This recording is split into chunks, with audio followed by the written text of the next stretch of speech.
all Dominicans at home and abroad on our agriculture, our economy, our foreign relations, our justice system, our governance, our international competitiveness, our education, our world-class festivals and entertainment, sports, politics, regional cooperation, and much more. Globally positioning Dominica within the Caribbean. Join the conversation on the Global View on Q. Tune in, call us, have your say. The Global View on Q, only on Q95, the big station. Yes, hello everybody. Good evening and a very, very warm welcome to you in Radioland at home and abroad. This is the Global View on Q. I'm just going to ask all my panelists to mute their mics so that we can ensure there's no feedback coming in. So I'm your host, Sheridan Gregoire. Mr. G, it's Tuesday, 11th October. It is the 41st Tuesday of 2022, and it's 8 p.m. at Q95, the big station. We're live on Facebook and on YouTube. Follow us at Q95 FM Radio. Our website is www.q95da.com. Share the live, like our pages, get the latest breaking news and reviews as it happens, when it happens, only on Q95, the big station. So my very distinguished guest tonight, I'm delighted again to introduce Justice Dr. Irving Andre. So many people asked for him this week. You have him now.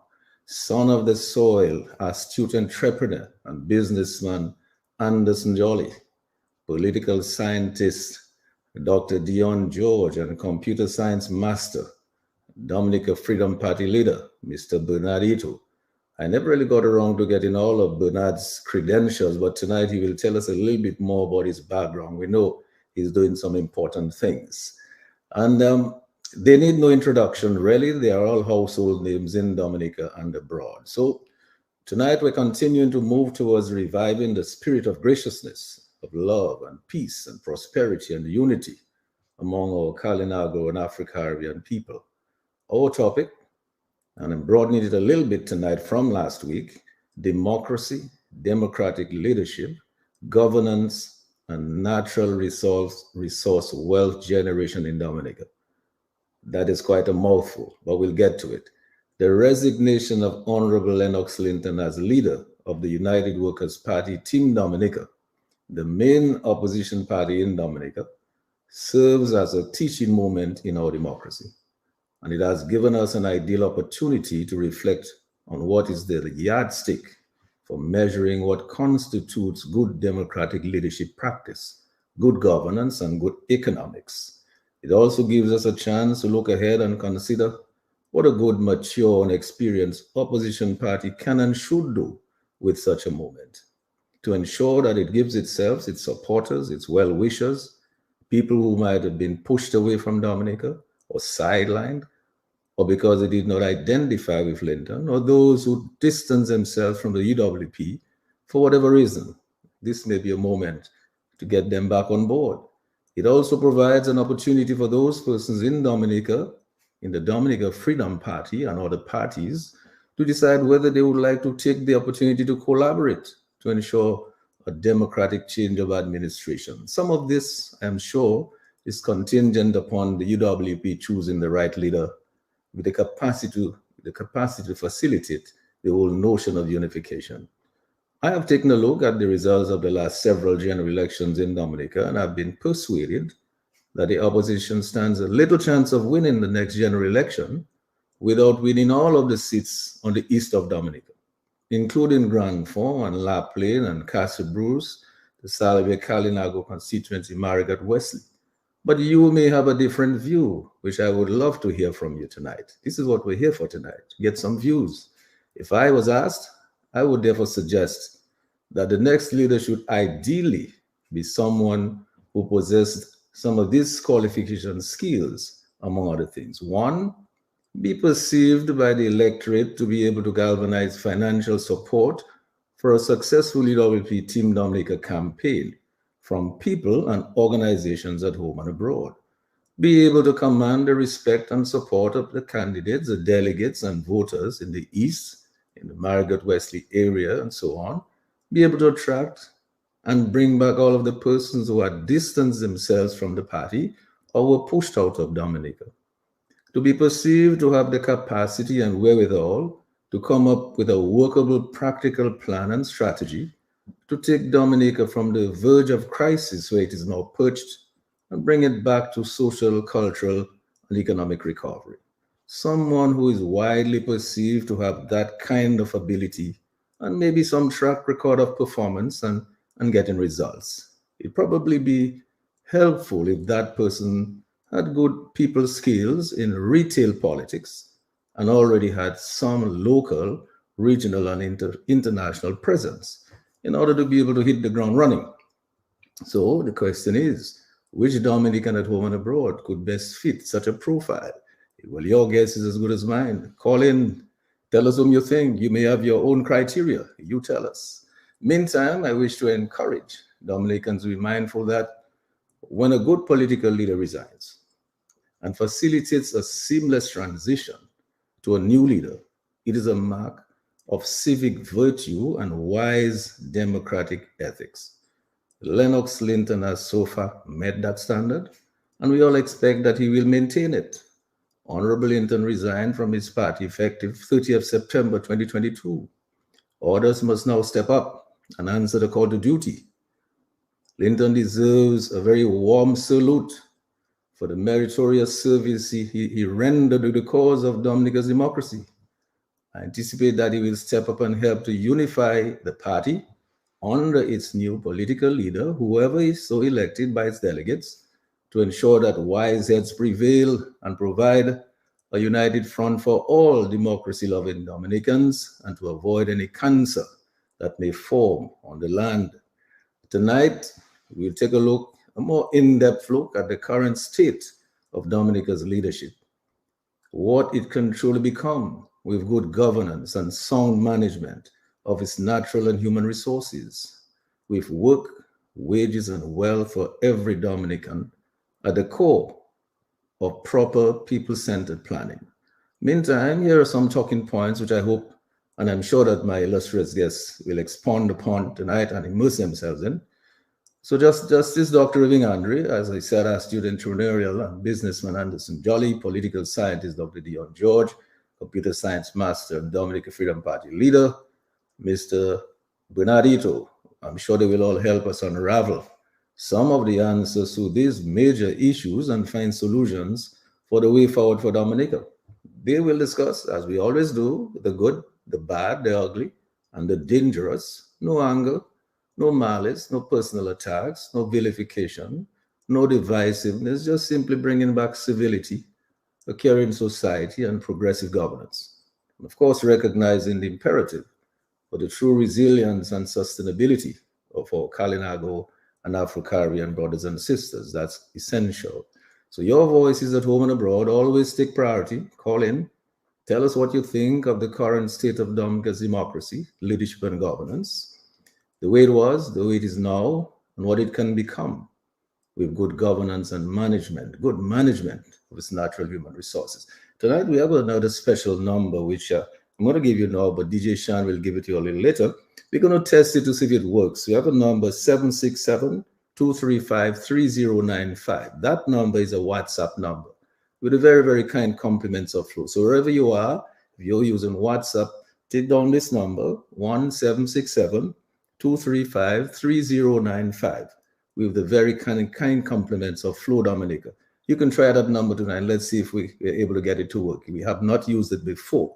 So as I said earlier, we want to do all of this with work, wages, and wealth for Dominicans at the core of long-term planning and prioritized in national annual budgets. This is significant. We look at that. Linton's resignation has also presented us with a timely opportunity to examine the standard of living, the quality of life of ordinary men, women, and the elderly in Dominica, children as well, and the level of poverty, abuse, and mendicancy that may exist in Dominica at present. So stay with us tonight in this space for another great debate. Be sure to get the answers to your questions, be part of the solution. Wherever you are in Dominica, in the region, and globally, Please join this conversation on the Global View on Q and have your say as you do every Tuesday with me, Mr. G, only on Q95, the big station. So as usual, as we get going, I want to just say a huge shout out, of course, hugs, much love, appreciation, a big thank you to our healthcare providers and frontline workers doing their best to keep us safe, often working, as we always say, and acknowledge under difficult conditions. So please follow the correct advice, guidelines, and protocols. Be safe. Happy to have you with us tonight. We welcome you very warmly and embrace you wherever you are, in every nook and cranny, in every village, every community in Dominica, in the region, and globally, on Facebook, on YouTube, whatever platform that you listen or viewing on. Welcome you. And we want to say thank you, Sherwin, for keeping us on the air in crystal clear liquid stereo. And thank you, DJ Shan on the console, Q95 tonight, directing the traffic. He will direct your calls to us a little later. We also take a moment to remember the indefatigable Lambert Lambie Charles and extend well wishes to him for a speedy and full recovery. Tonight, the people's voice is parity. We'll take your call. So let's get started. I go first to Justice Dr. Irving Andre to give us a sort of historical analysis, a situation analysis of what he sees taking place in Dominica in the context of our topic tonight, democracy, leadership, and governance in Dominica, and against the background of the resignation of Mr. Lennox Linton and the broad question of resignation of leaders as a mark of democratic maturity and encouragement to Dominicans to understand that when a good political leader resigns, it is a mark of civic virtue and wise democratic ethics. So let's get into all of this tonight on the Global View. You get the first word, Justice Dr. Irving Andre. Over to you. Well, thank you for your generosity. Let me say welcome to the fellow panelists, to DJ Shan and to Sherwin. Let me say good evening to your great listeners. Let me start by saying that irrespective of how bleak the landscape appears to be, it is still a day that the Lord has made. Now, Mr. G, you pose some wonderful qualities of a leader and so on, but there were two exceptions. Actually, there were two omissions in what you've said. Let me ask you this. What is the efficacy of a leader having all these virtues, being able to mobilize, being able to fund, being able to build bridges, if you continue to have elections which are stolen, which are in defiance and not in compliance with Dominica's constitution?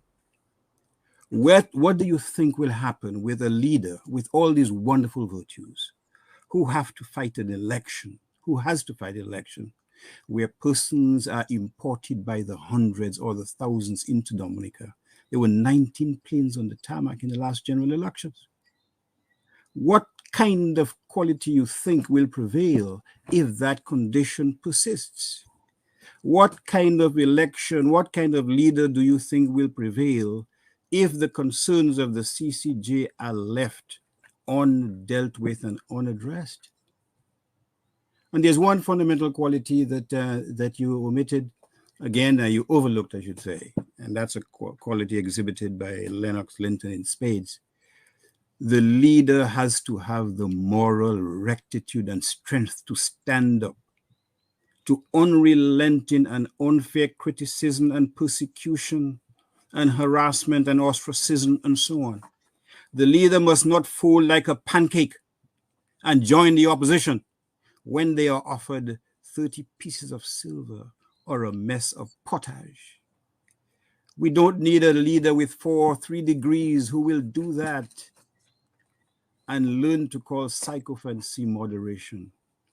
We need a leader who has values, who believes in the redemptive force of the country and the Dominican people, who believe that the good in everyone has to be resurrected as if he or she were Lazarus, who believe that we have to fundamentally change the paradigm in terms of development in Dominica, who doesn't believe that businesses should be literally, killed, quite frankly. Persons should be deprived of opportunities to generate wealth. a leader who believes that the intrinsic strength of the Dominican people lies in the innovation and the ability of the Dominican people to rise to the occasion and create wealth on their own, not to beg on a Wednesday morning, bereft of any type of self-value, self-worth. We believe that the leader should have the wherewithal and the fortitude to believe that Dominica's future should not be buried in the sale of passports. Much or most of the proceeds of sale going to mysterious funds and mysterious accounts outside of Dominica. So this is not a matter of a leader having all these wonderful, profound qualities. It's a leader who can stand up to the unrelenting attack of those who seek to perpetuate what's happening in Dominica. And let us put all this within a context, for God's sakes. We live in a society at this point, unfortunately, where the political directorate has perverted all those good sayings and those qualities that we held so close to our hearts. For example, we were brought up on the maxim that by the sweat of thy brow thou shalt eat bread. And what's happening in Dominica is worshipping of a maxim, by the sweat of thy brow thou shalt steal bread. We live in a society where instead of asking, for example, what the CBI funds can do for the country, the question being posed is, what is the CBI doing for certain members of the political directorate? We live in a society where the whole notion of being your brother's keeper no longer persists, because what we have is we have political zombies in the dead of night distributing brown paper bags to the party faithful and ignoring the poorest just because they may have a son, a daughter, a relative, an aunt, an uncle who supports the other side. We live in a society where there is a proliferation of guns. There's guns on the streets. There's guns all over the place. There's guns, for example, coming into Dominica through its porous borders, through customs. Persons are discharging guns on the streets and even taking videos and posting these videos on social media. And yet the police do nothing. Guns in the back pockets of parliamentarians. And yet you find a minister of security saying that the remedy to deal with that affliction is by the imposition of mandatory minimum sentences. Go ask any Dominican who resides in the States. Mandatory minimum sentences has not curbed crime in any way, shape, or form. Even Texas has moved away or has taken steps to move away from the imposition of such sentences. In Canada, these sentences have found to be unconstitutional. But these measures, irrespective of the fact that they will serve no good whatsoever, they are done to hide the real problems related to these types of afflictions. Because we know the borders are porous. The United States gave Dominica about $2.5 million years ago to build some type of customs facility way up northern Dominica. What happened to it? Disappeared. Ineffective policing, the targeting of those who don't support the political directorate. Those who support them can get away with discharging guns in the streets of Roseau without so much as a passing glance.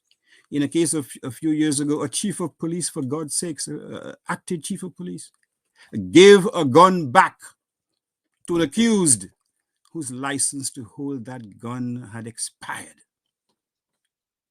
A few years ago, we had the gun of a law-abiding opposition supporter in the Marigot area being deprived of his legally held gun. But those with guns coming into Dominica through barrels and through our porous borders from Guadeloupe and Martinique can hold on to them, particularly if they are perceived to be supporters of the political directorate. This is the moral crisis that we face. This is what is happening in Dominica. And this is why the whole question of leadership is not just a matter of a leader having certain qualities. It's a leader being able to rely on the Dominican people to do what is right. For example, in terms of freedom of expression, tear gas at Salisbury in the middle of the night, tear gas at Macmillan's gas station, again done with impunity, with no attempt to respect the constitutional rights of everyone in the society. What about our passports? Billboards in Beirut, Lebanon, billboards in Afghanistan, billboards in Dubai, proclaiming that Dominican passports will give you entry into at least 150 countries. Dominican passports being hawked, the value of the citizenship of the island being diminished. What about local industry, local businesses? Go and ask a fellow called Thompson and Danny, who started to export produce years ago and they were clamped down. This is the context in which we're talking about. Who has the courage to challenge these cancerous growths on the body politic head on? Who has the ability to give hope to the Dominican people? To reduce the state of beggary? Who has the wherewithal, the moral wherewithal to stand up instead of accepting 30 pieces of silver? Instead of retreating into silence, inexplicably? Who has those attributes? And it's important that we look at these things not only in terms of the contemporary issues, but from a historical perspective. Now, I heard one of your panelists say a couple of weeks ago that treachery is a normal part of the political cycle. But why should we accept that? Why should we accept that? Why should we accept that the whole question of leaders being stabbed in the back, like Julius Caesar, why should we accept that that is the norm? And those on your panels on previous occasions, they were absolutely right. This is not something new. There were serious conflicts way back in the 50s and in the 60s and the 70s. Libla had to battle two fronts, one in the early 60s and then on or about 1970.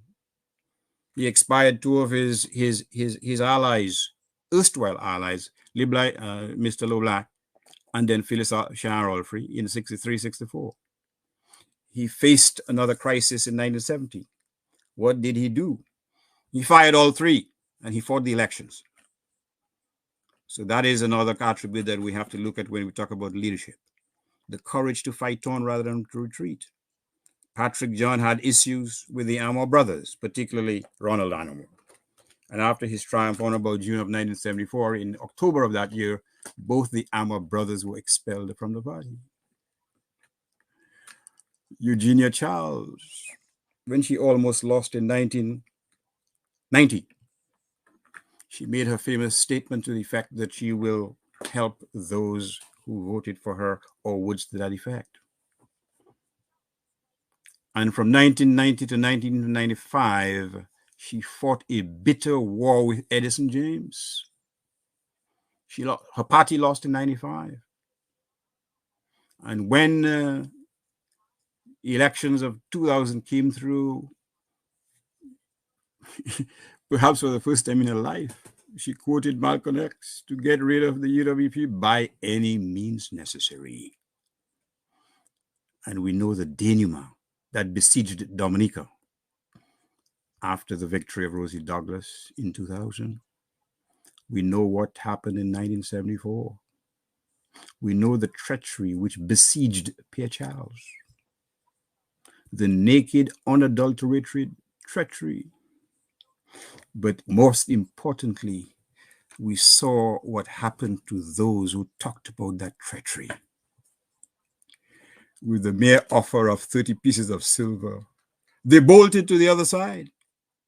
Some of the UWP supporters left the UWP on the very same night of the DLP's victory. On the very same day of the victory, a member of the Douglas family found himself in Castle Bruce, seeking ultimately successfully to get the Castle Bruce representative to come to us. And you should ask Mr. G, is it true that you were paid $150,000? Is it true you were given a free trip to Libya? Is it true you were given a free trip to Guadeloupe to seek medical attention for your ailing mother? The lack of consistency, the lack of conviction, all these are integral to the malaise that besiege Dominica as we speak today. And so, yes, it is a reflection of Lennox Lintes's leadership that he resigned. But will the subsequent leader show the backbone, the moral backbone that he showed under unrelenting attack? And it's interesting to see some of those who attacked so viciously are now singing his praises. Will the leader abide by the constitution of its party? Will the leader be broad enough or broad-shouldered enough to reach out across the pond and seek out those who dream of a better Dominica? Those who dream of opportunities to contribute to Dominica's economy? Those who have a broad-minded approach to the whole question of development, not by persistent and incessant taxing, but by strategically reducing taxes to enable businesses and business-minded persons to thrive,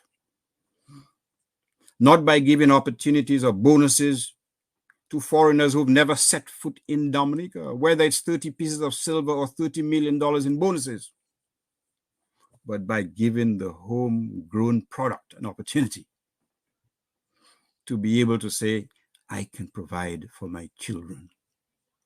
I can vote. I can make decisions, even if I'm given a little pittance during elections,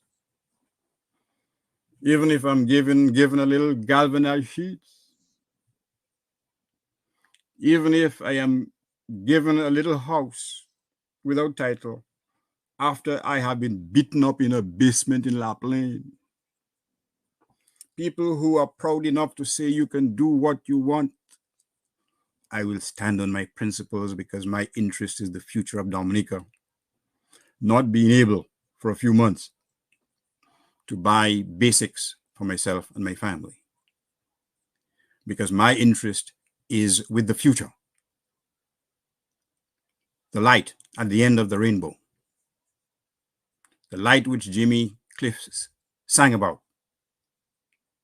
The hope of every nation to be able to build an economy to enable its citizenry to provide for themselves and their family. That is the question that we would ask when we talk about leadership.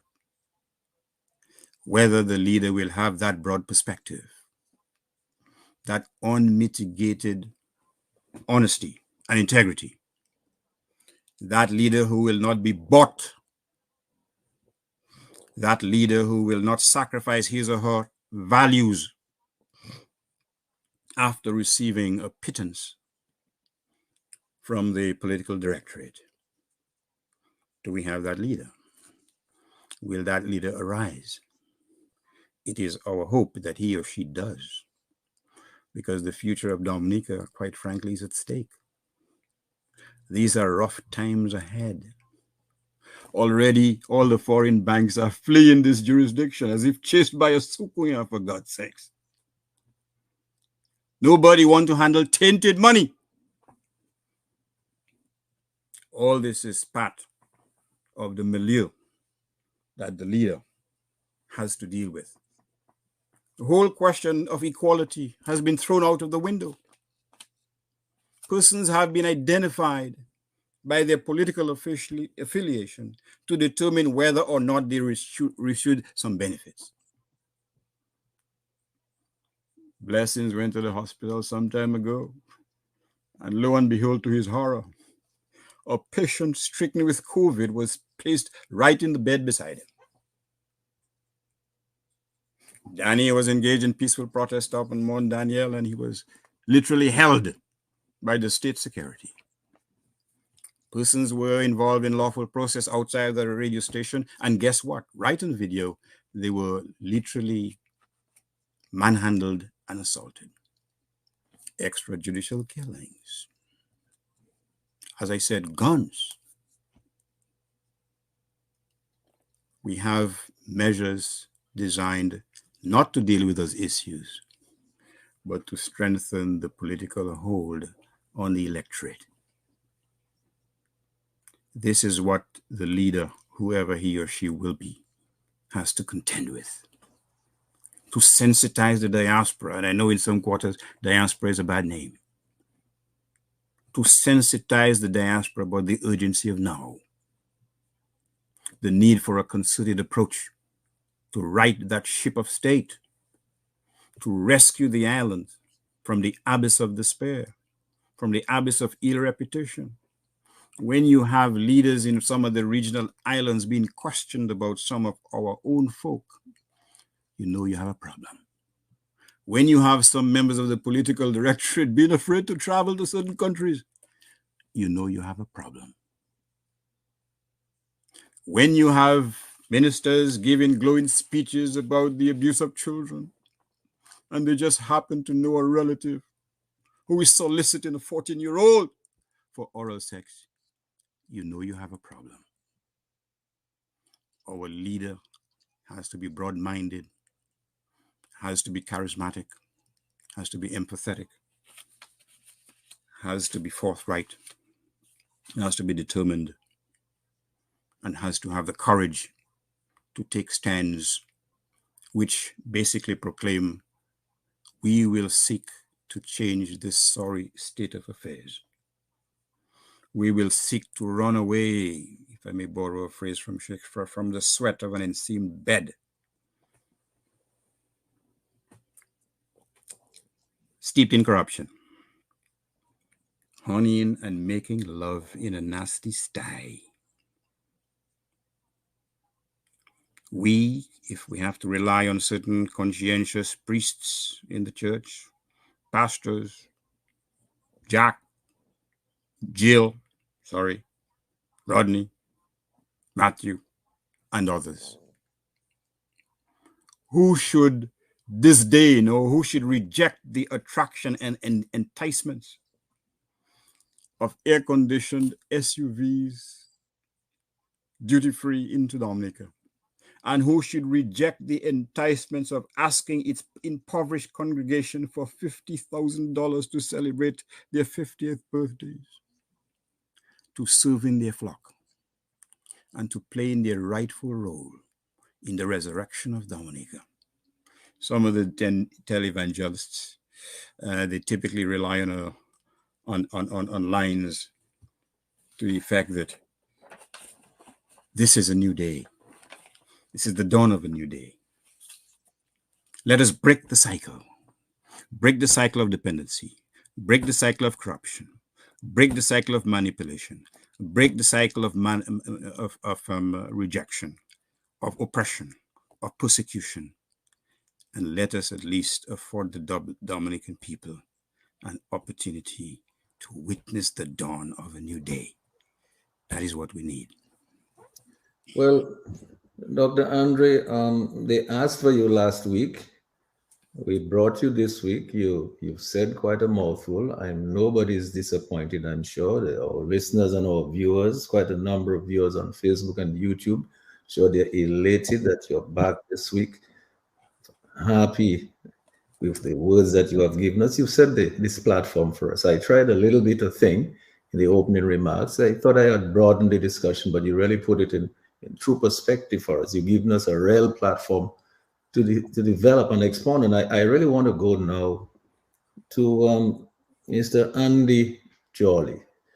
Andy Jolly is a gentleman he's going to tell us a little bit about himself when he comes on. He's quite a diverse background, very experienced, very knowledgeable, but most of all, he has a good sense of the big picture. You can look at Dominica from the eyes of the world, or you can look at the world through the eyes of Dominica. He Well, will. that's true. Thanks for the welcome. Yes, Andy, you go right ahead. I appreciate being on the panel tonight. We have a lot of distinguished gentlemen here tonight, and I I look at Dominica. I'm from Dominica originally. I was born here. Believe it or not, at the Princess Margaret Hospital. When they called it the Princess Margaret Hospital, it's called the Dominica China Friendship Hospital now. Um, Originally, my parents from St. Joseph and my mom's from Newtown. And give a shout out to all those people out there, especially my people down in Calabishi, Portsmouth, and those surrounding areas. Um, but I'll tell you, I get a chance. I get a very rare chance, and it affords me an opportunity. I was raised in a decent household, good family values. In fact, they punished us if we didn't go to church on Sunday. And But one of the things that we focused on very highly in the family was education. um, Believe it or not, I don't want to let you all think that I'm the best child that my parents have. My parents have five children altogether, and I'm not the smartest of all of them. I think everybody has some MD or some other initial at the back of their name. So I have BS at the back of my name. So which is the lowest degree that we have in our family, believe it or not. So everybody else is a doctor, a PhD, and has lots of other credentials. I am a pharmacist by nature. I got a very good opportunity to go ahead and study abroad. I came back to Dominica and to work with my parents, and found out that it's very hard when you study overseas and you learn things to come back to your island and to see that none of what you studied can be implemented or even sometimes used, or there's not even a spot for you sometimes because whatever you studied maybe it doesn't exist in Dominica as yet. So I had to leave in 2000, and I worked for a corporation, pharmacy corporation, and after about 8 years of working for that, I left them and chartered my own business and started off there. And today I manage about 17 companies. They do very well. I have a total of three different companies in Dominica, and they do okay. I'm also big in real estate, which is where I made probably most of my money, in real estate holdings.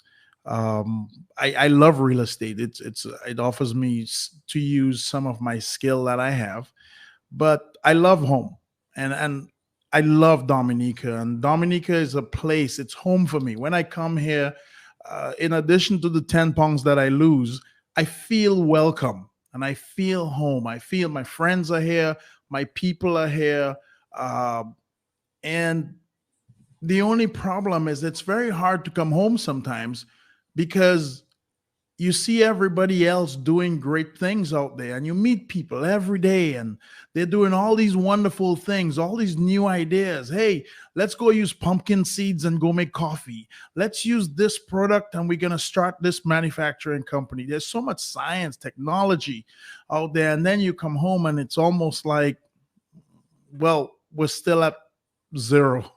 And not only sometimes are we at zero, we're progressing backwards sometimes and making poor decisions. We're behind the curve.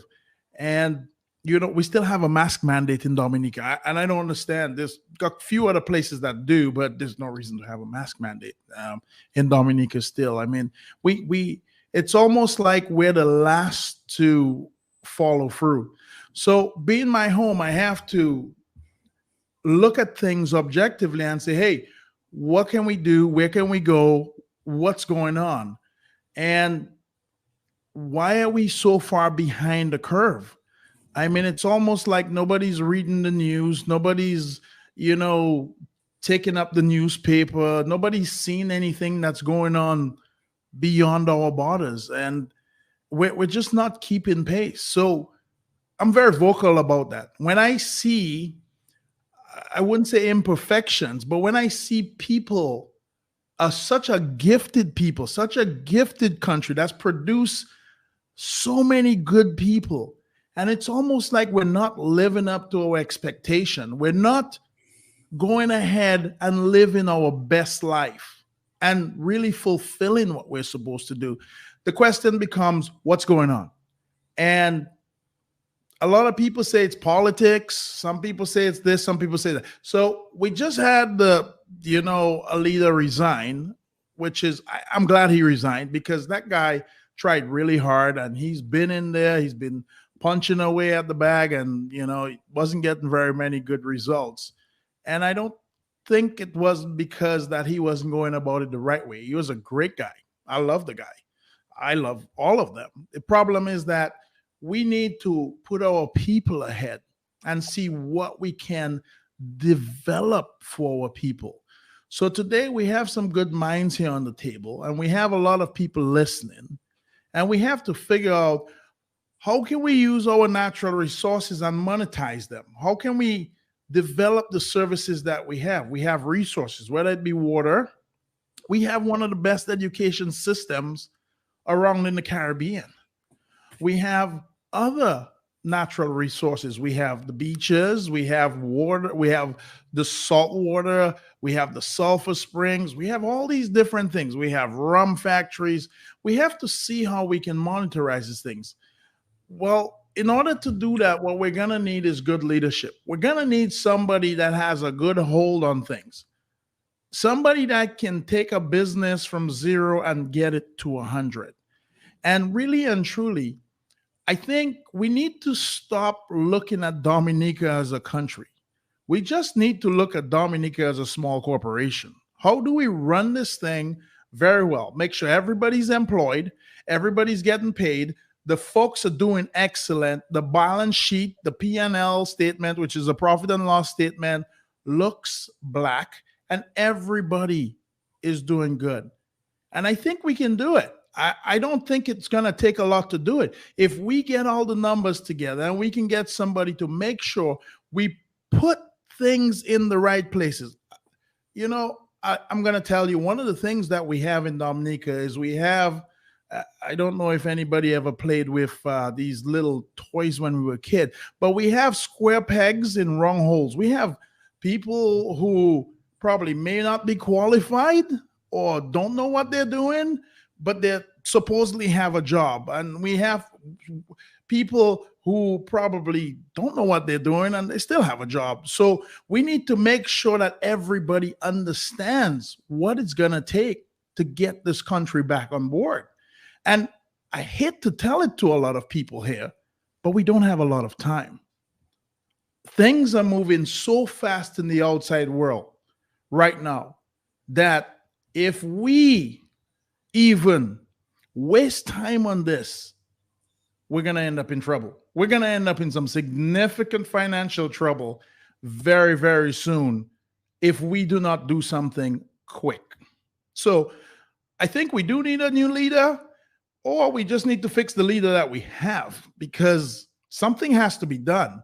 Either which way, I think we all come from the same place. And I don't think when it rains on my roof, it doesn't rain on your roof or the other roof. It rains on everybody's roof in Dominica. And the rain comes down really hard in Dominica. I don't know if people notice that. So we need things to start moving. And how do we do it? I don't know. But we need some more discussion on it. We need to find some good people to do it. And I think Dominica has those people. But we need to start embracing those people. Instead, we're driving them out, and I don't know why, because we need them. How are we going to get this rock back on the map? How are we going to get progress moving again? How are we going to get production moving again? I don't know. I mean, I think the answers might even be on YouTube. If we sit down, we listen to them, we understand them, we get the right people in the right jobs doing the right things, we get the right contract signed with the right people. There's no need for us to look for something outside or somebody outside. We have people right here that can take care of things. We have people that are Dominicans that are willing to take care of things, only if we give them the opportunity. That's all I gotta say. Yeah, well, and thanks a lot for that, Andy, for the introductory remarks there. I mean, Bernard, when Andy, Dr. Andrew gave us so much to chew on, and we're going to expand on that as we go along in the discussion. When we think about what Andy says about the human resources that we have, think of countries like Singapore, you wonder what it is that we're doing. Are we not looking at examples of other countries that have used their natural and human resources? And you yourself, Bernard, take us a little bit about your background as well, because sometimes I don't think everybody truly knows what you do or what your background is.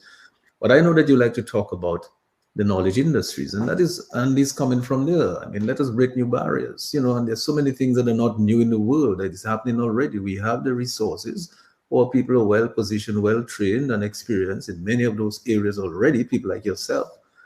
Let's talk a little bit about, take it from where Andy left off. And then I want to go back to Dr. George after that. Let's go back into all of what Dr. Andrew was saying and bring the discussion back to the whole question of democracy and leadership and good governance and the economy. That's what we're here talking about. We're talking putting people first. Bernard, let me go over to you.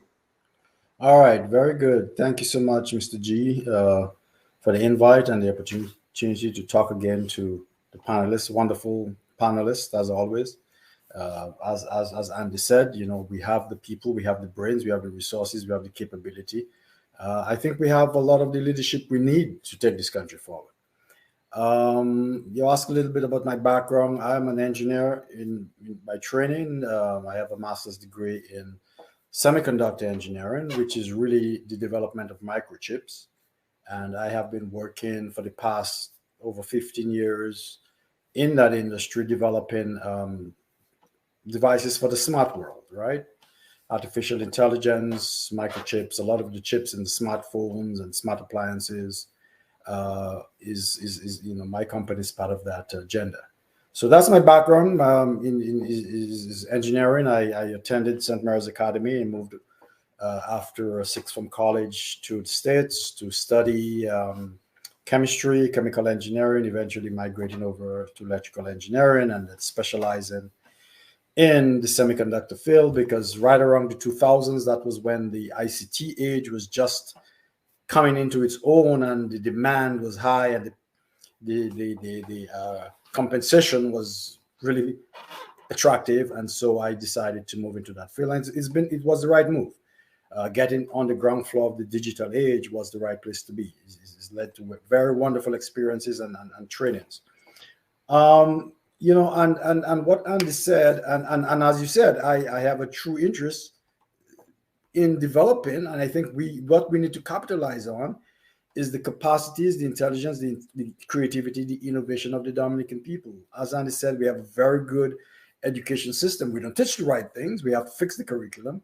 But as far as our educational culture goes, we have people who are interested in learning. We have people who learn well. We have intelligent people who can get the job done. We do that all over the world. They're capable Dominicans in many fields, running many things all over the world. We can certainly do it.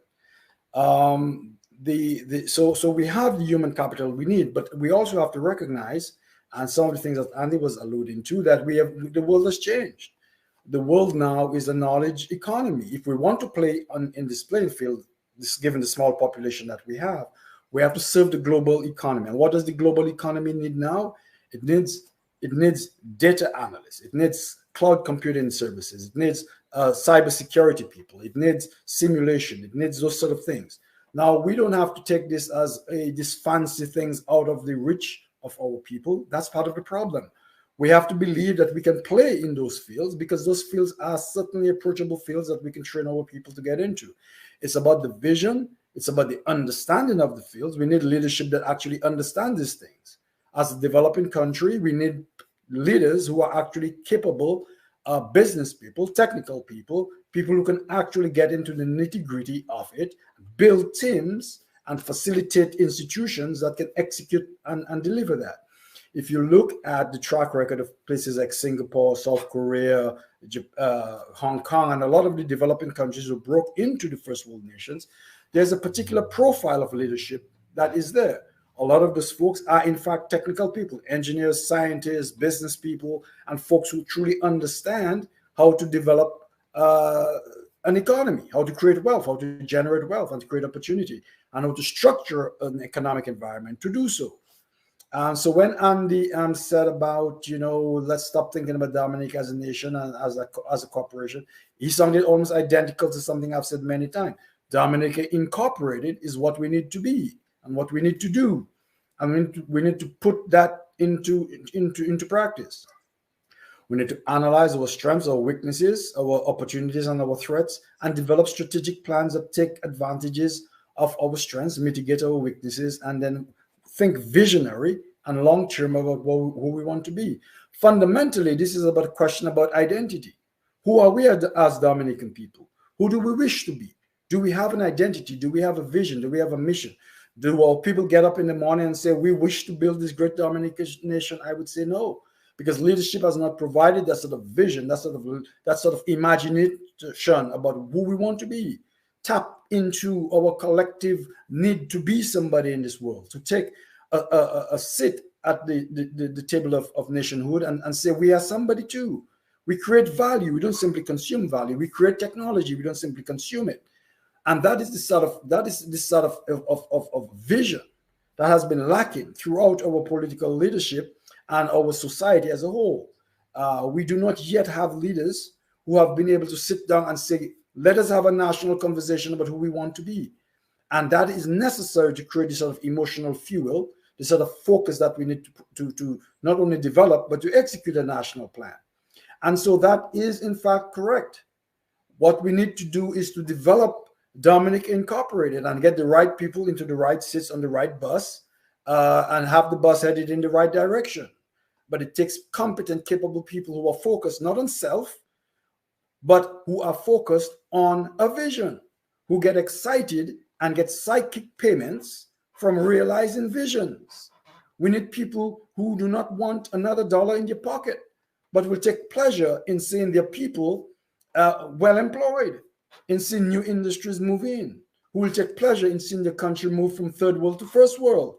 That is the sort of leadership and the people that we need, people who take psychic payments rather than financial payments, people who get a chance to be part of realizing a new nation, a shining nation on the world stage. And that's the sort of thing that we need to engender in our country. But our leadership, I mean, not only are they not focused on these things, nor do they seem to be competent at developing visions, missions, and executing action, but they seem disinterested.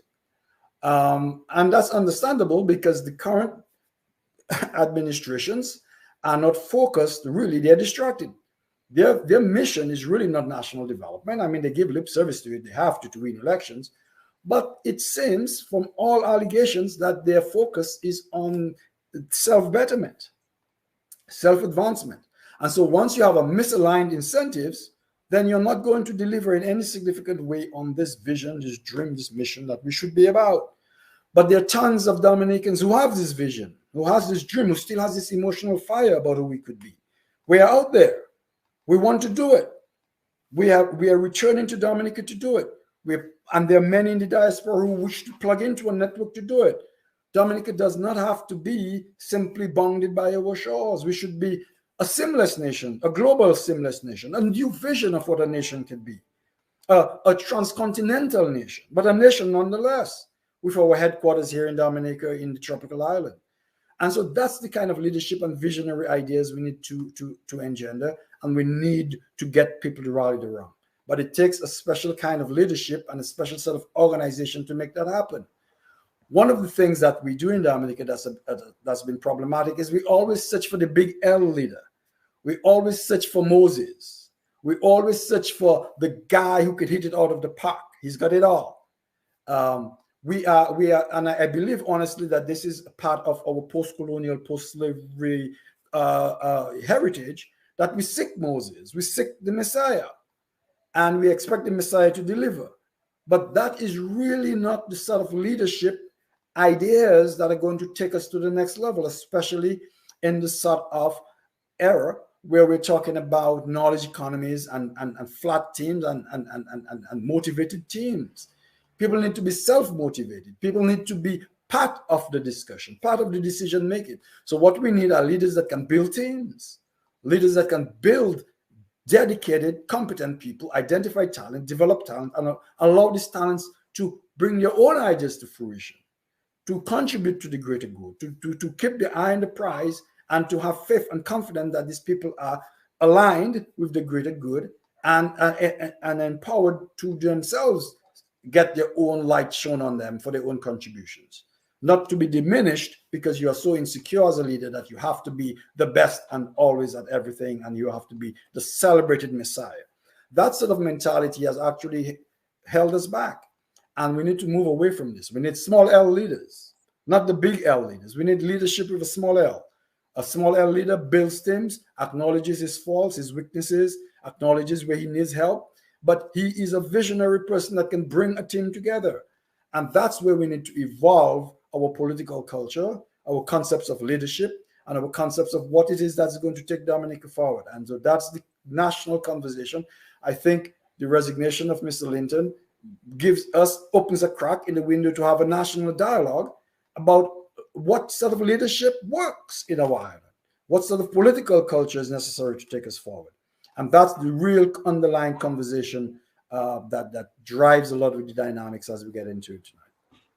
Yes, and thank you for that, contributing that our opening. Our situation analysis really is what we've been doing, and kind of looking at the big picture, where we should be looking in the way we're looking at Dominica and its future, and looking at the political dynamics and the whole notion of leadership. Obviously, as you said, Lennox Linton, his magnanimity, has allowed us this opportunity to look at that in depth.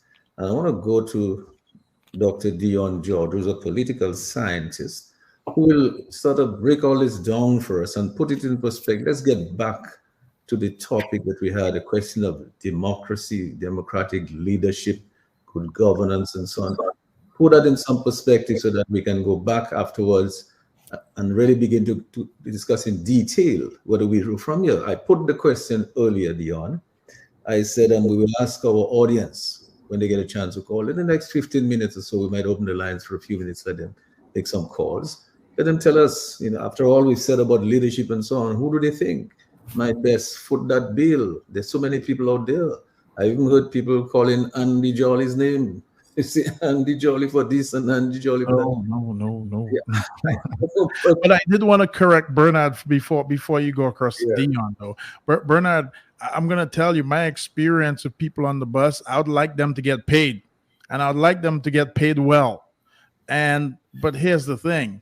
They have to earn their wages. We can't have people getting paid for nothing. We can't have people that are on the bus that are doing nothing. So I know you want people with good deeds, good wishes, and their contribution and all that. That's good. But when you want people to do good work for you, you have to understand we have to compensate them well too. But I think we have a lot of people being compensated well, but we're not seeing the good. That's the problem we have right now. Yeah, I mean, I'm with you, Andy. I mean, I'm not at all suggesting that professionals who maybe live in very lucrative positions should not be rewarded as they deliver results. That's the other thing in Dominica. People have to be held accountable to delivering results. We have to have metrics, right? We have to have tracking metrics where we say, these are the results, and track them, and are you delivering them? And then, of course, compensation and promotions and recognition comes as well. The point I was making with the psychic payment things is not at the expense of compensating people well. It's simply saying that's the additional criteria that has to be moving these people beyond a large paycheck.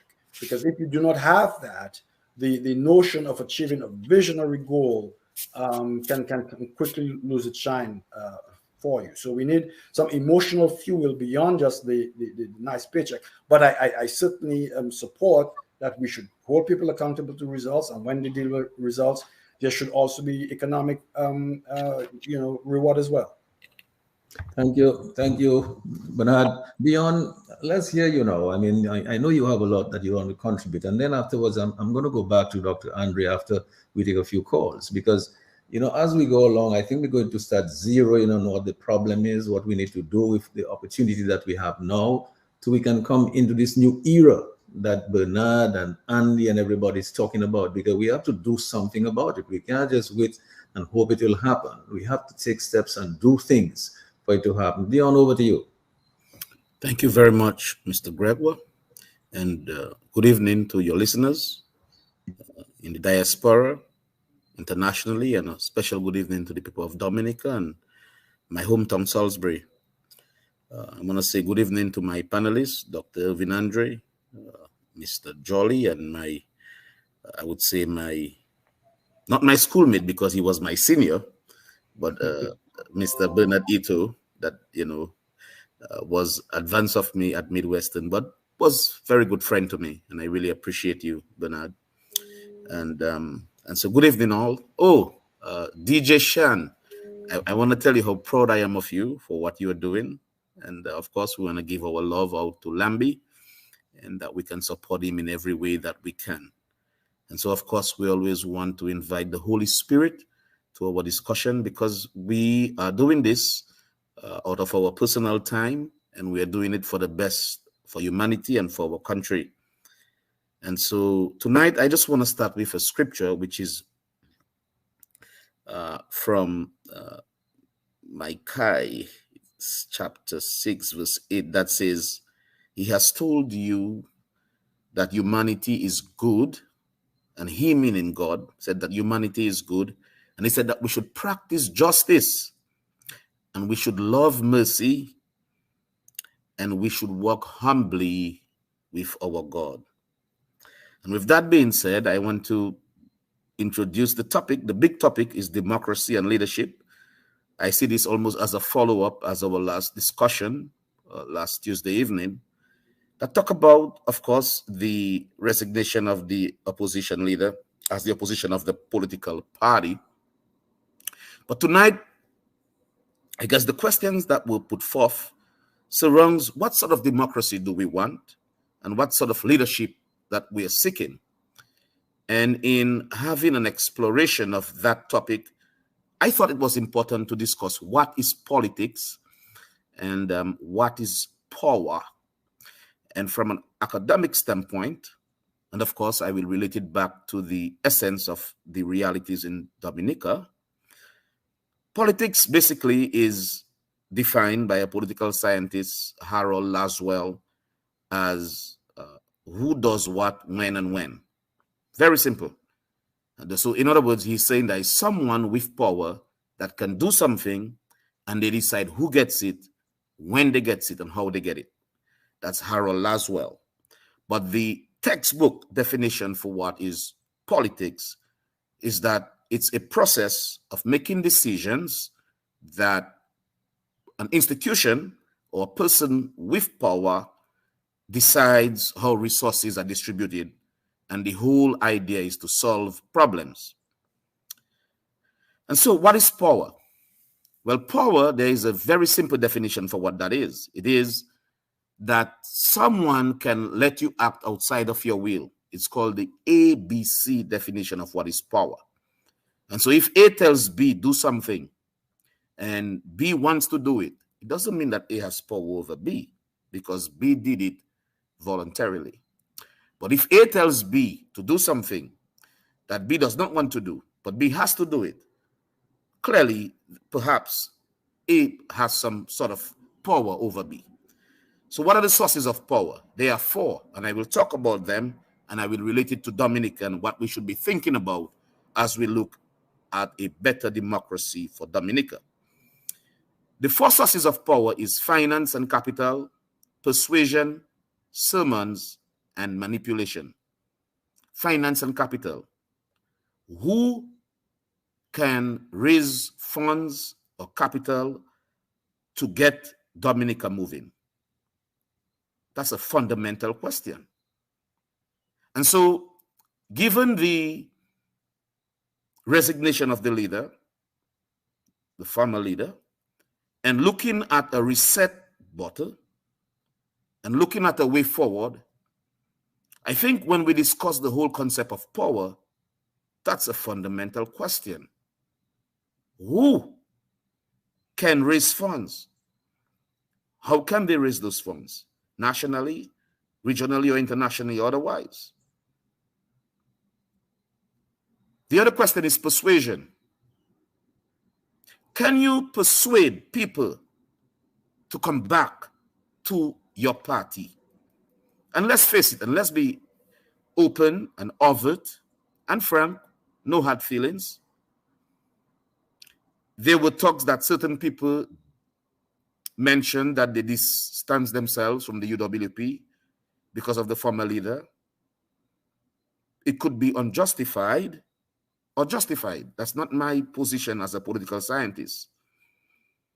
People have their opinion. But if the party is moving forward, the question becomes, wherever is that next leader, can they glean support from the wider community to come back? Clearly, if there is an opposition, it means you want to be in power. And if you study the chapter on political parties in American government or in any political science class, the idea here is to win elections. And so persuasion as a source of power means, is there someone who has the will to glean persons to come back? For whatever reasons they left, for whatever reason they may have felt disenfranchised, can they come back? And perhaps some of the moderates, some persons that says, you know what, I just not comfortable. Can that person glean persons to come back to the forefront? The other one is sermons. What is sermons? Sermons is what happens when you go to church on Sunday. The homily of the pastor or the priest. He tell you what it is. If you do good, you get blessings. If you do bad, you get curses. And so can we get someone who can be very direct? Someone who can look at data, analyze the data, and give recommendations based on what they have studied, providing that they can do that, and to lead a team to perform the actions that they are called to perform. Believe it or not just in public sector, but even in the private sector, data leads decision making. And so when we speak of leadership, we want someone who has experience, not just academic, but demonstrated experience, i.e., having performed in that arena, that can deliver based on analytical, political, economical decision making. And the fourth source of power is manipulation. As a political scientist, now is not the time for the opposition party to talk about backstabbing and lying and what I would call, and I'll speak about it later, groupthink and satisfying. Groupthink that, you have a little clique, and so you guys say, well, these groups are against us. A house divided against itself, it cannot stand. And so we don't want no manipulation, but it's a source of power. And let me flip that conversation just for a second, if I may. In the incumbent, in the government, is there manipulation? I don't know. But if someone does not do what someone else likes, would they be fired? Would they be removed? And so do you have to go with what the El Supremo says? That in itself is, in fact, a source of power. And so that leaves me with these four sources of power: finance, capital, persuasion, sermons, and manipulation. The other section of this discussion brings us to democracy. And of course, last week, Tuesday, when we had our discussion, someone called, and I think the person made reference that democracy is relative. And I agreed with the caller. Democracy is in fact relative. In fact, there is good governance and bad governance. And so the question that Mr. Gregoire posed is what sort of governance that Dominica is looking forward to.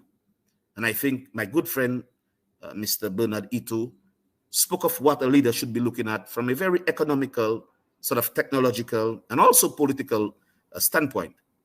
But just in terms of a political scientist perspective of democracy, and to bring it into the intricacies of what Dominica is all about, I will mention 5, although there are 36, but I'll just choose 5.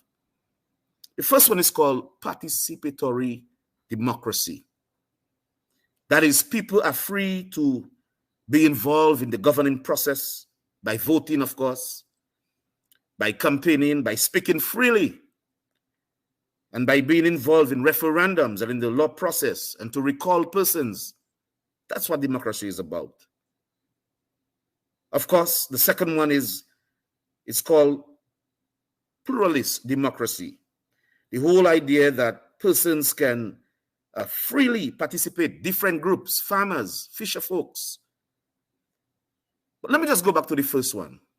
The first one talks about participatory democracy. And it says that people can freely participate.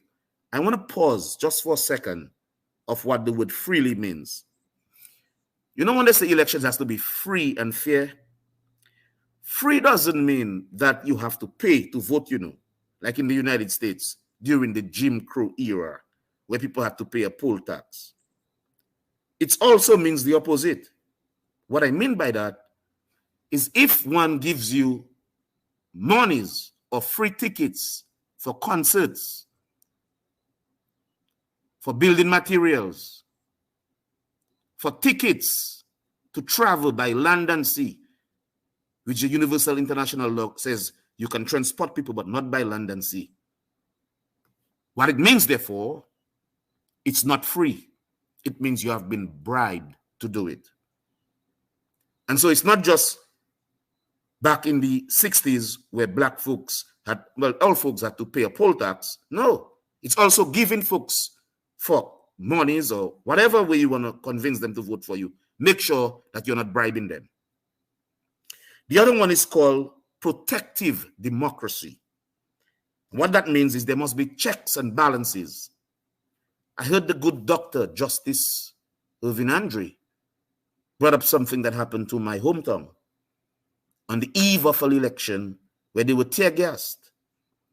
And I always mention that, and I folks talk about it like it's an event that happened like a storybook. But I want folks to really understand, consider it's your auntie or your grandmother or your mom or your cousin or your granddad. That has nothing to do with politics. And they're in their bed and they're tear-gassed. And then the person that come to rescue them from the house is shot in their leg on the eve of an election. And so I say that to tell you that the third one is protective democracy. That there should be the executive, of course, there should be the prime minister, the president, the cabinet, but there should also be a judiciary which is independent. And we should act to represent the interests of the constituents of the state of Dominica. That's just what it is.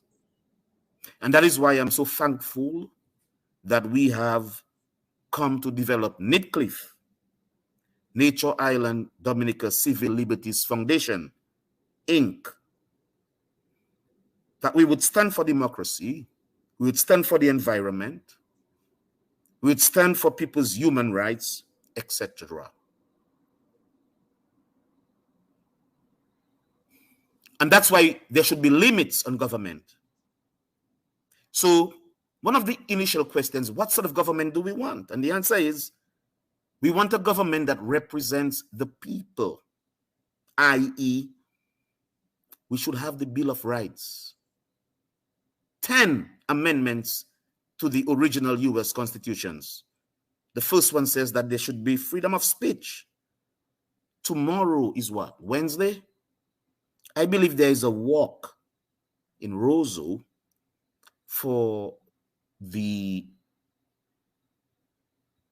protest or standing for freedom. And I think it's for, if I'm corrected, perhaps I may be, it's for children who have been abused. I think that's a good cause.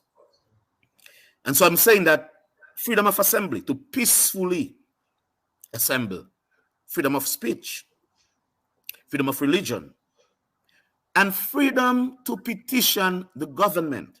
And so if Salisbury people have a problem with their road, or if Sufuye have a problem, I don't know what problem they may have, but you are free to petition the government because they represent you. And you should do it with all good conscience. The right to bear arms. I understand they're going to put more stringent laws on guns. I don't know if it's good or bad. I am one who supports the Second Amendment of the United States. And in Dominica, I don't know what is the situation about illegal guns. I will say this: I do not support illegal guns or anything illegal. Not quartering, the third one. Soldiers, your house is your house. If you say you cannot come, you cannot come. The fourth one, unnecessary search and seizure. People have rights. Somebody cannot meet you. I heard Dr. Andre mention about people protesting and they were manhandled and assaulted. That's your body. Nobody can just touch you and just search you or hit you. The fifth one, the right to remain silent. I plead the fifth. The fifth one also has a part which is called eminent domain. Speak about the people of Wesley and Marigot for their lands. Government has a right to take your property, but it must be for public use. And you must be duly compensated upfront. It cannot be delayed. And it must be for public use. I don't know if it's for an airport is public use. But if it's a private firm that's doing it, I don't know. There is a case in the United States called Kilo versus the City of New London. You can pull it up. Where Kaiser, or one of the medical organizations, I don't want to say the wrong company, they asked to develop a place and they took the lady house and she never got the compensation and the company did not do it. But the government, it went to the Supreme Court and the government says, okay, the government can take the property because they would create employment, etc., etc. My point is, in Dominica, you cannot just take people's property without compensating them duly, and make sure when you do this for public use, and the compensation has to be upfront. The sixth one, right to speedy trial. Seventh, jury of your peers. Eighth, unnecessary bail and unusual punishment. The ninth, we don't have things that are all in the Constitution. Some of it is not. So we have rights that are enumerated or non-enumerated. It's not there. So I'll leave that alone. So as I come to the end, I would say that performance democracy, I think that's where Bernard was going, where he spoke of that a government has to create economic opportunities for people. It's called performance democracy. And I'm saying that because there are several ways to look at a democracy. What do we want? So is the government providing your basic needs? Food, clothing, and shelter. Now, the government haven't got to give you food or clothing or shelter. But for those who are unable, are they providing the safe networks? And for those who are able to work on their own, for those who studied overseas and want to come back and contribute, is the environment conducive for that? To end my introductory statement, I would like to say one thing. I believe that our democracy should be one that is viable, i.e., that the incumbent and the opposition are fighting very hard for the constituents to represent them. And so if it's a situation where there is one government in power for 2 decades, for 20 years. I don't know, that don't speak well to democracy, in my opinion, as a scientist. And so, how do you make the democracy more vibrant to strengthen opposition forces? When I say opposition forces, I'm not talking about the opposition UWP party. I'm talking about a collective spectrum of civic groups, non-governmental organizations, and I would say third parties, but I'm a little sensitive to use the word third parties because when people speak of coalition, political scientists say coalition don't always work, although I disagree, It works to get the result, but maybe it doesn't work to continue. But if the objective is to remove the incumbent, it works. But I don't talk about coalition. I want to talk about collaboration. To work with all parties, NGOs, civic groups, identify persons, remove personal sensitivity, and look at the big picture for what is the best for Dominica and for a better life for our country. Thank you, Mr. Gregoire. Yes, and thanks a lot, Dr. Dion. We are going to look at what is the best as we go into the next segment. I wanted, before I do that, I know that Dr. Andre will have a lot to contribute to all of that because there's so much has been said tonight, and we already know what is going on down there. So I want to go back to DJ Shan for one moment, though, just to ask him to give out the numbers and see if our callers would like to take the opportunity for the next couple of minutes and to make a few calls and maybe what they can do if all that we've said, all the criteria we've laid off, all the ideas that we put forth, what do they think? What is their view? What is their own criteria for the whole question of leadership and taking the country forward? Who can best do that? Do they see anybody in Dominica, in the diaspora, not necessarily in a political party, anywhere, who could lead and take Dominica to where it ought to be, take it out of the situation that it is now? Look at the big picture that Bernard and Andy is talking about, to lead Dominica out of that.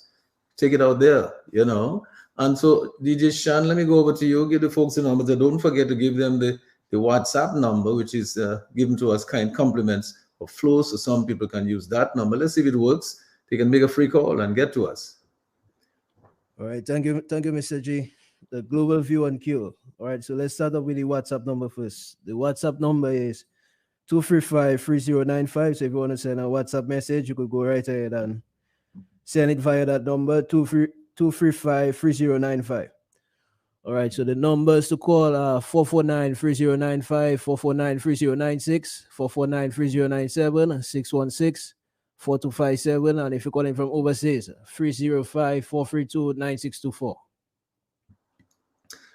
Well, if you're waiting for the calls, while you're waiting for the calls, DJ Shan, I will just go over to Dr. Andre, and then as soon as your calls start coming, just make me a sign and just interrupt me. Put up your hand and I will stop. So the lines... Go right ahead. The lines are already going. Go ahead.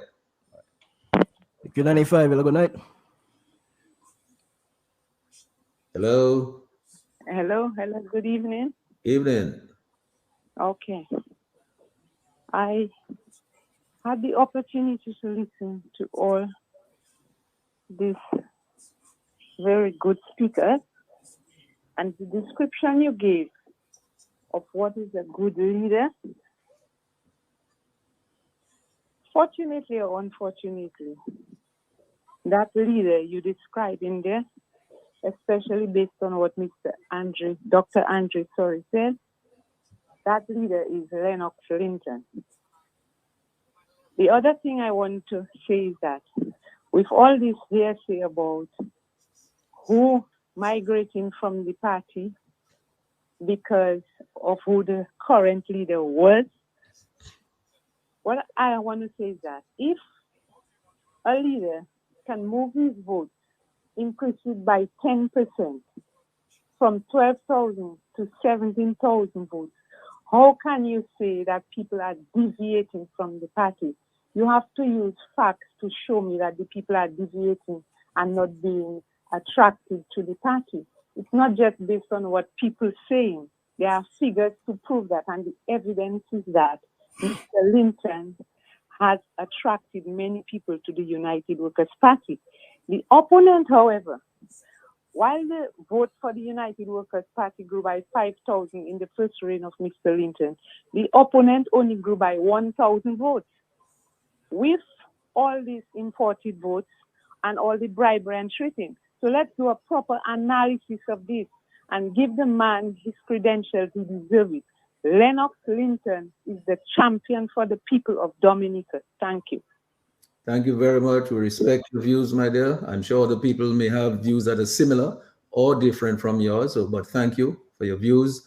DJ Shan, let me know if you have a call. Q95, good night. Hello. Go right ahead. Good evening. Good evening. Yes, I was listening to the gentleman who was talking before. What an excellent presentation. But again, I want to say it again, and I have said it before in your radio station, Dominica is a democratic country only on paper. In practice, Dominica is not a democratic country. Again, going back to what happened in Salisbury. What's happening right now every Wednesday when people are trying to walk peacefully and so-called police, I don't call them police because these guys are dressed in military uniform, harassing the people. A so-called president who was under house arrest back in the 70s does nothing, doesn't open his mouth to say nothing to protect the people. It's just a shame and a disgrace. I wasn't at Defense Force when they were going to pass the Seditious Act. Mischarged the people that night before the demonstration. Don't even go there with an umbrella because the police will think you're coming after them. When I arrived at police headquarters as a former member of the Defense Force, they were giving us semi-automatic rifles, SLR. I threw it down and I walked across to fire brigade because I was also a fire officer. I refused to shoot or kill Dominicans for crooked politicians. Thank you, gentlemen. And thank you so much for your call. Appreciate that. DJ Shan, you have some other calls you'd like to take? I just wanted to bring up a good point. Some of the callers make a good point, but, you also have to realize that, the world has changed a little bit, the party politics. It's good to have the party politics. It's good to understand that there's two sides and there's blue and there's red. But now we need to start to understand that we need to focus on green. We need to put some of this stuff aside. And we understand that we've had things happen to us a long time ago. And don't get me wrong, I think history is very important. But we have a lot of young people, young lives that depend on the movement forward of Dominica. And one of the things we have to do is put all those old things aside. And we need to start looking forward to the future. And everybody who calls in so far is kind of looking at what happened in the past, what's happening, good happened 10 years ago, what's happened. We got to put the past aside. In fact, we're so far back in the past, we might as well go back to wearing loincloth. We need to understand that we need new minds, new thinking, new strategies to move ahead today. So I understand that we've had bad leaders. I understand the leaders before have made mistakes. Hindsight is always 2020. But we need to focus on our future. And with your calling in here, it's nice to tell us what happened, who a good leader was, who a bad leader was. But these things don't matter anymore. They have gone away. We need to start new. We need to focus on the future. Thank you, Andy. DJ Shan, did you have another call that you wanted to take before we move on? Go right ahead. Sheridan, can I say something? 1 second. Lee has a call. Let's take the call. Yes, You have a call, DJ? Yes, sir. Panel, go right ahead. and to the citizens of Dominica at home and abroad. Interestingly, very interesting program. And my name is Bruno, and I really want to contribute to the discourse. Excellent discussion. I have been supporting the United Workers' Party over the past several years, and I was a very strong and sound laborer, and I consider myself as the one of the original one. Now, when one gives support to a party, the party has to always in a mood to progress for victory. And our biggest problem in Dominica now is the economy, the way Dominica shaping, the way we plunging, the way we heading. And all of us are supporters of the party. We have to now decide whether we want the house to be cleaned and fresh up and come brand new and to see a new house, a new Dominica. Or we want to just burn down the house. We have to decide what is it that we want. So I just want to say that at this point in time where Dominica is, it calls for maturity and it calls for people who have experience in the various fields of developing a country, economics, and just name it, because I live in Dominica and I can tell you, I crying, my heart aches, because all of us under the pressure, we feeling the pinch, we feeling the squeeze. Let us just stay together. Understand we have in that boat over the past several years, rocking in some rugged terrain and some bad stormy weather. We need to get out of it and we need to save our country. Right about now, it's not about one man. It's not about a man.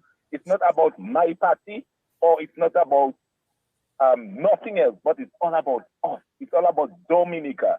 And I'm now looking about the well-being of Dominica for all of us to enjoy the major isle of the world. Thank you for the opportunity.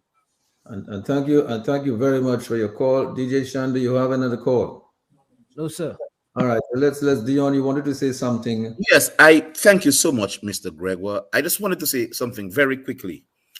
And it has to do with the response of one of the callers and how I think Mr. Jolly responded to the caller. I will say this. I want us to look at this transition as a reset button. But resetting the bottle doesn't mean that we have to alienate anybody. In our last show, last week, Tuesday, I think the consensus was overwhelmingly kudos for Mr. Lennox Linton. And so when the caller calls and says that the person that Dr. Andre described is the epiphany of who Lennox is, I think they might be right. We are not saying no. What I think the gentleman is saying, which I think what I'm saying, what I tell my students, politics is not an individual. I define politics in the beginning of my statement. I won't repeat it. It's really institutions. And so my hope is for a better democracy, i.e., that if someone resigns, that they can be part of building the team, be part of the collaborative effort, be very involved for the purpose of what the organization is for. It's not about personality or individual. It's about the objective and getting the right result. That's it. Thank you. Thank you, Dion. DJ Shan, I want to go to Dr. Andre, but if you have a call, I'll take it. Q95, good night. Hello. Hello. Go right ahead. Yes. All what is said tonight is all well and good. But we have to understand that we have an elephant in the house that we need to get rid of. I've been here in all different programs and we've talked about, no one is saying how we are going to get rid of this elephant. because this elephant is not going to just step down and walk out like that. We need to know what is the plan to get rid of these people in office at this moment. We need to know what we're doing, how we're going on and take care of our country back. And we need a lot more like Linus Linton in this group. Thank you very much. Thank you very much. Appreciate that call, appreciate your contribution. Obviously, the political parties should be in a position to answer some of those questions, but maybe Dr. Andre might have a few suggestions for us. You want to call DJ Shah? Yes, sir. The Global View and Cure. Yes. Good morning. Good evening, DJ Shan, and good evening to the gentleman on the panel. Hi. Yeah, it's a stalker here.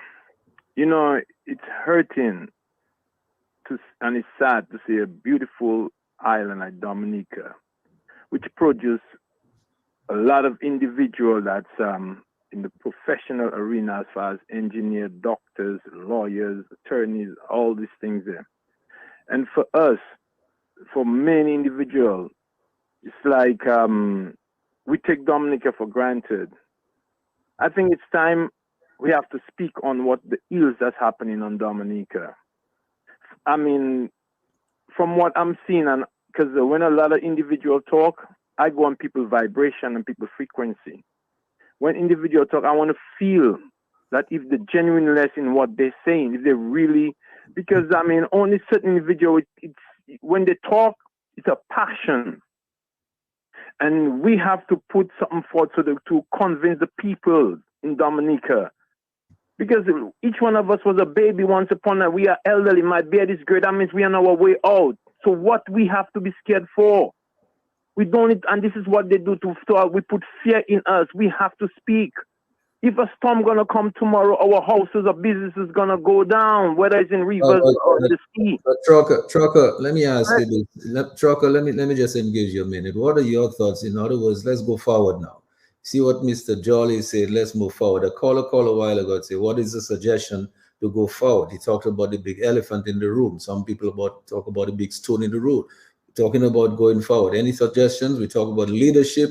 What do you need to be able to change administrations and to get the changes that we're looking for to bring Dominica into the modern economic agent? So your thoughts, give us some of your views on that, how to go forward. Yeah, well, my thing is that definitely the government have to change. For past 20 years, there's no progress in Dominica. We all could see that. Right now, we have to put the political thing aside and the intelligent. I cannot come in that forefront and run down. There's individual with ability. Let's see the best person or the few individuals that could come to, like Mr. Jolly. He's a businessman. Well, Cole, I really appreciate your sentiments, and I really appreciate your sentiments. But here's the thing. I'm going to tell you something. All right, let me just let him go because we don't want to keep him on the phone, getting rid of all his minutes, So thanks a lot, caller. Appreciate that. Well, one of the things we had to go ahead and look at is that one of the things, we don't have very many rules on a good basis here in Dominica. Our rules are antiquated. We've never spent any time working on these things. Even last week, I think we had a huge debate. Mr. G can probably tell you a little bit about it, on political reform. And I don't understand the discussion on political reform, because what they said was we were going to have political reform in Dominica, and what we were going to do is hand the political reform back to the ruling party, and then the ruling party is going to make a decision on the political reform, and they're going to make the changes. And I'm thinking maybe something's a little wrong in that. Dominica doesn't understand that your right to vote is an individual right. And it's almost like having the children write the test and then giving it to the teacher to grade. So you have to have an independent body to sit down and say, look, these are ideas of the people, from the people. These are what we would like to execute. I apologize, Bernard. I think Bernard's actually one of my schoolmates as well. We went to SMA right about the same time. But when he mentioned that platform, that we have to understand, we need those standards in place. There's independent bodies to kind of work things through to create the standard. Without those standards, we will never move forward. We have right now. I mean, the walk tomorrow, I believe that Dr. George mentioned, it's for children that are being abused. We have tons of children, underage children, being taken advantage of in Dominica, and nobody says anything. It's like it's okay. They're 13-year-olds that become pregnant, 12-year-olds that become pregnant by adult men, and it's like it's okay. Nobody raises an eyebrow. It's to these things. No, that's a pedophile. I apologize. But these things continue to happen because we don't have any standards. We don't have a baseline saying, here's the age of consent. Here's the age to vote. Here's what the human beings that are Dominicans are enabled or have a right to. So many things have no standard here. I mean, you go in for anything and it's like somebody's constantly making a decision based on your face, based on whether they know you, based on what they think you have, based on your religion, based on what they think party that you support. We need to get away from that system. We need to make people individuals and give them the rights to operate. And that is the main problem with Dominica. We need everybody to exercise their right equally, not based on what your last name is, where you're from, who your mother is, who you know. These things are not right, and they will never be right in any developing society. And everybody in the world is watching, and they're seeing what we're doing.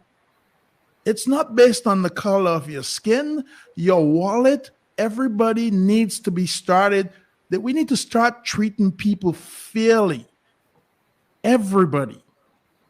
And thank you. Yeah, one of the things, Andy, to add to that. Just one second, Bernard. Let me just go first to Dr. Andre, because I wanted to bring Dr. Andre in on this, because a couple of things that were mentioned here, Dr. Andre.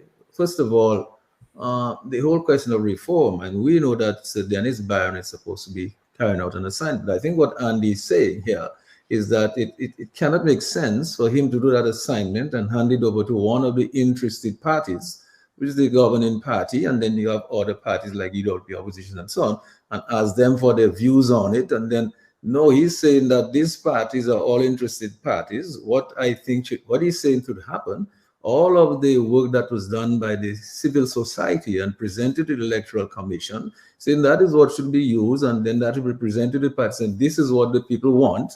And then the Electoral Commission should be an impartial, independent body, can say, yes, this is what and so we're saying to the people in government, that is what you need to implement.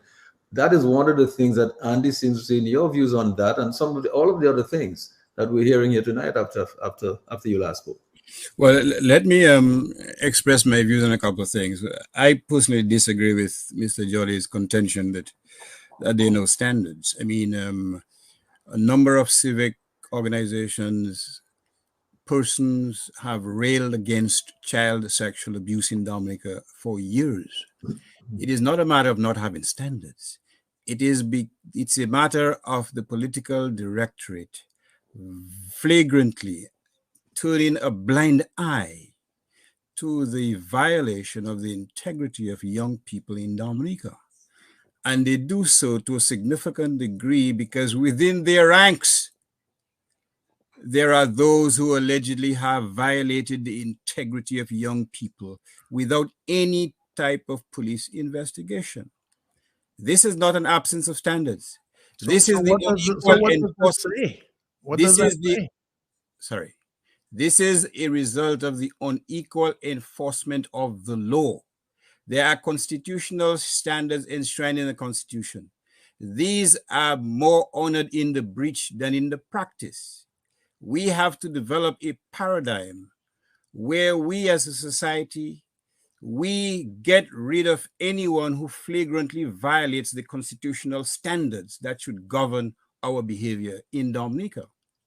And we as a society, we have to start the serious business of educating Dominicans on the ground to have them realize that these standards, quite frankly, are serious enough that they should be prepared to make a sacrifice to uphold those standards. Look at the match tomorrow.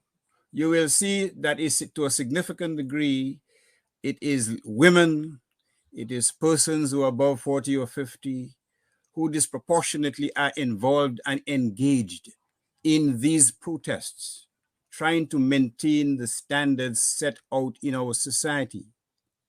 And look at the treatment that they have received. Well, which says that what we have is currently broken. So hence, since there are laws and the laws are not being followed, there are no laws, technically speaking. So if we have no basis for no laws, then we're lawless. So technically speaking, the bad news is that whatever we have now will continue. Bernard, you were going to say something. Well, I was going to add. I concur. One sec, Bernard, just 1 sec. Go ahead, Mr. Yeah, I'm going to let you come in a moment, but I wanted to make an additional comment on that. You see, because Andy, one of the callers said, "Listen, y'all can say what y'all want. You can talk about all this solution, all these things, but you have a big stone in the road." That is what Dr. Andrew said. They are the laws. That is precisely the point. It's not the absence of standards at all. We have standards, but those standards are being honored in the breach than in the practice. And it challenges us. What are we going to do about this flagrant and persistent violation of our laws in every aspect of human interaction? That is the fundamental curse that we have to deal with today. Yeah, Bernard. Yes, and to that point, to tie in some other things, but there's another arena of responsibility. It is the individual Dominican, and a democracy is as strong as the belief in democracy that the individual holds and honors democracy to be. If the individual in that society has not been reared and conditioned and gravitates and feels so strongly about the democracy, they're willing to fight for the democracy, then you have a weak democracy. America is a strong democracy, not because of all the institutions. Certainly the institutions matter. Certainly the organizations matter. The military matters. But American democracy is strong because every American is invested in their heart in the notion of democracy and the notions that their laws should be respected. And so part of our problem is we have a population that has not yet, through the lack of civic training and the lack of investment of wise leaders into engendering and developing a society of young people that actually embrace fully and understand the notion of democracy and embrace it and are willing to fight and protest heavily for it whenever they see the standards, the sacred value of democracy being violated. And right now, frankly, a lot of our people do not view democracy as sacredly as they should. And well, Bernard, part of it is that, yes, you're right. There is that. But I am going to tell you, I hate to tell you this, and to my example, we have a party that has been there for 20-something years. We have people on that party that have changed, and we have elected them. And I'm going to say we, because technically speaking, people have voted and the majority has spoken. And 20 years in a row, and we cannot come around to this. What's our real problem here? I mean, do we all need psychologists to examine us? 20 years in a row, we have things that we've been promised. We have progress that's been denied. We have all these things happening that are really on the world stage as this should never happen in a country, but it's happening in Dominica today. And nobody notices it. I mean, we all have cell phones. And Dominica, actually, I'm going to tell you something about Dominica. We actually have some of the best cell phones in Dominica, better than in the U.S. They got cheap flip phones in the U.S. Here, everybody's got an iPhone and a whatever new phone that's on the market. So, I mean, are we just not paying attention to what's going on? Well, we are paying attention, Andy, but what is going on is a large percentage of the population, the expectations from the government is not where it should be. The expectations of the honoring of democracy and the punishment of a government that should follow for the blatant violation of democratic principles does not follow. The government should be punished for those violations. But if we had made a concerted effort since the independence to cultivate in our people the burning fire of democracy, the sacredness of democracy, governments would be severely punished when they trampled upon it. But we do not. We have large segments of the population that do not hold it as sacred as we believe, many of us. And so that's part of the problem. The other thing is the expectations of the electorate are not at the levels necessary, because once you give a $200-300, that satisfies a large portion of the electorate, and that cannot be the level at which you hold a government accountable to make progress. And these are the difficulties that political parties have to find solutions to. Dr. Andre, I thought you might want to comment on that, because you see, ultimately, this is what happens. And how do you punish the government? People seem to be afraid of their government. People are afraid to speak. They're afraid to be victimized. They say they're afraid to lose opportunities.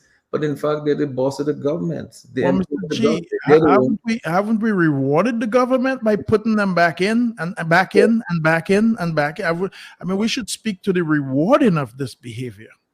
Well, if I may interject again, I certainly will not stand and say that we've rewarded a Dominican electorate, because to maintain that point, in my view, is to unfairly underestimate the extent of graft and election stealing that has gone in Dominica for a number of years. It is well documented. Even the highest court in the region has said unambiguously that we should not have another general elections under the current system and so on. Not only that, but we tend to underestimate the extent to which persons who even have relatives are victimized by the political directorate. This is not a matter of supposition. This is not a matter of speculation. This is well documented. Persons are deprived of jobs. Persons that their careers have been destroyed. Persons have the WHO gave Dominica $25 to $30 million for COVID relief. And you have zombies going through the night with brown paper bags given to the party faithful and depriving persons who are even suspected of supporting the opposition, depriving them of any type of assistance. Let us not underestimate and let us not gloss over the extent of irregularities, the extent of victimization and persecution which goes down in Dominica. It is not by coincidence that tomorrow you will see police officers dressed in battle fatigues with little Mickey Mouse knapsacks on their backs. Well, Dr. Andre, it is not by coincidence, Mr. Jolly. To put this to you real quick, I'm just going to tell you. I believe the victimization happens. I believe all these things happen. And yes, probably money continues to be given to the government. Right. But I'm going to bring this back to Mr. G a little bit and say, these are things a new person who's coming into the arena should be worried about, because I agree with you. Here's the thing. I agree with you. Who's going to jump? I mean, this is almost like giving a guy a gun with one bullet and putting him on the battlefield and say, try to kill as many people as you. And he says, no, I have one bullet and I'm going to die. I mean, if I get in there, look at all these things that have happened before. And these things have never been addressed. So I think getting a new leader to come up and step up on the board without all these things are being resolved, whoever steps up there might be slightly insane, because that person obviously doesn't have a good vision of what they're going into. So Well, So, I agree with you that they have to contend with these and they have to devise ways of dealing with those things by mobilizing the population. I definitely agree with that, quite frankly. Yeah, but here's the thing. Mhm. We said it last week. We said Lennox Linton resigned. I personally spoke to Lennox Linton about a year ago, and I said, Mr. Linton, you've been taking this heat for a long time. Isn't it about time to let somebody else, come inside and do some duty and take some of that heat and ease up on your family? He said, yes, but and then, of course, he resigned a few days ago. And now what we're talking going forward, who's going to be the next person to step into that slot? Let's take a call, JJ Shan. You got a call? All right, so we have somebody calling from the WhatsApp number. Oh, Q95, hello, good night. Hello? Oh, we're not hearing DJ Shan. We're not hearing them. Maybe you're not able to connect. No, we're not connecting the. Well, I'm going to tell you something about Mr. Linton that was really good, and probably the reason he didn't resign when you talked to him was because of the words that you used. You said, Lennox, why don't you resign and have somebody else help out and take some of these hits? I'm going to tell you, man, those blows he's getting, he doesn't want nobody else to get them. Oh, All right, so I think the caller is back. yes. Call Hello. Q95, hello, good night. Yes, good night, good night. How are you? We're hearing them, but very, very low, DJ Shan. I don't know if there's any way you can increase their audio so we can hear them a little better. Are you there, caller? We're not hearing him. So, DJ Shan, we tried with the WhatsApp. We'll have to do a little bit more work. Sure, we'll have to do a little bit more work on that so we can get it sorted out. Dr. George was going to say something. Yeah. Thank you, Mr. Jolly. I think I lost my train of thought. Don't do that on this show. But maybe this will you could lose a lot more. Maybe this will remind you. Here we are. Lennox Linton has resigned. All of what we've said there, he's taken all those things for many years, for 9 years. He has now moved on. Somebody has to step up and do the duty. Look at what they're going to encounter. All of what he had to go through plus more. One caller said Linton is the right kind of person. We said so. The fact is he has resigned. A number of other names are surfacing. I'm sure many more names will surface. Which one of those persons will be able to step into that and take on all of that, and plus do all of the things that we're talking about in order to effect a change of administration? Because everybody's saying the big problem is a big stone in the road, right?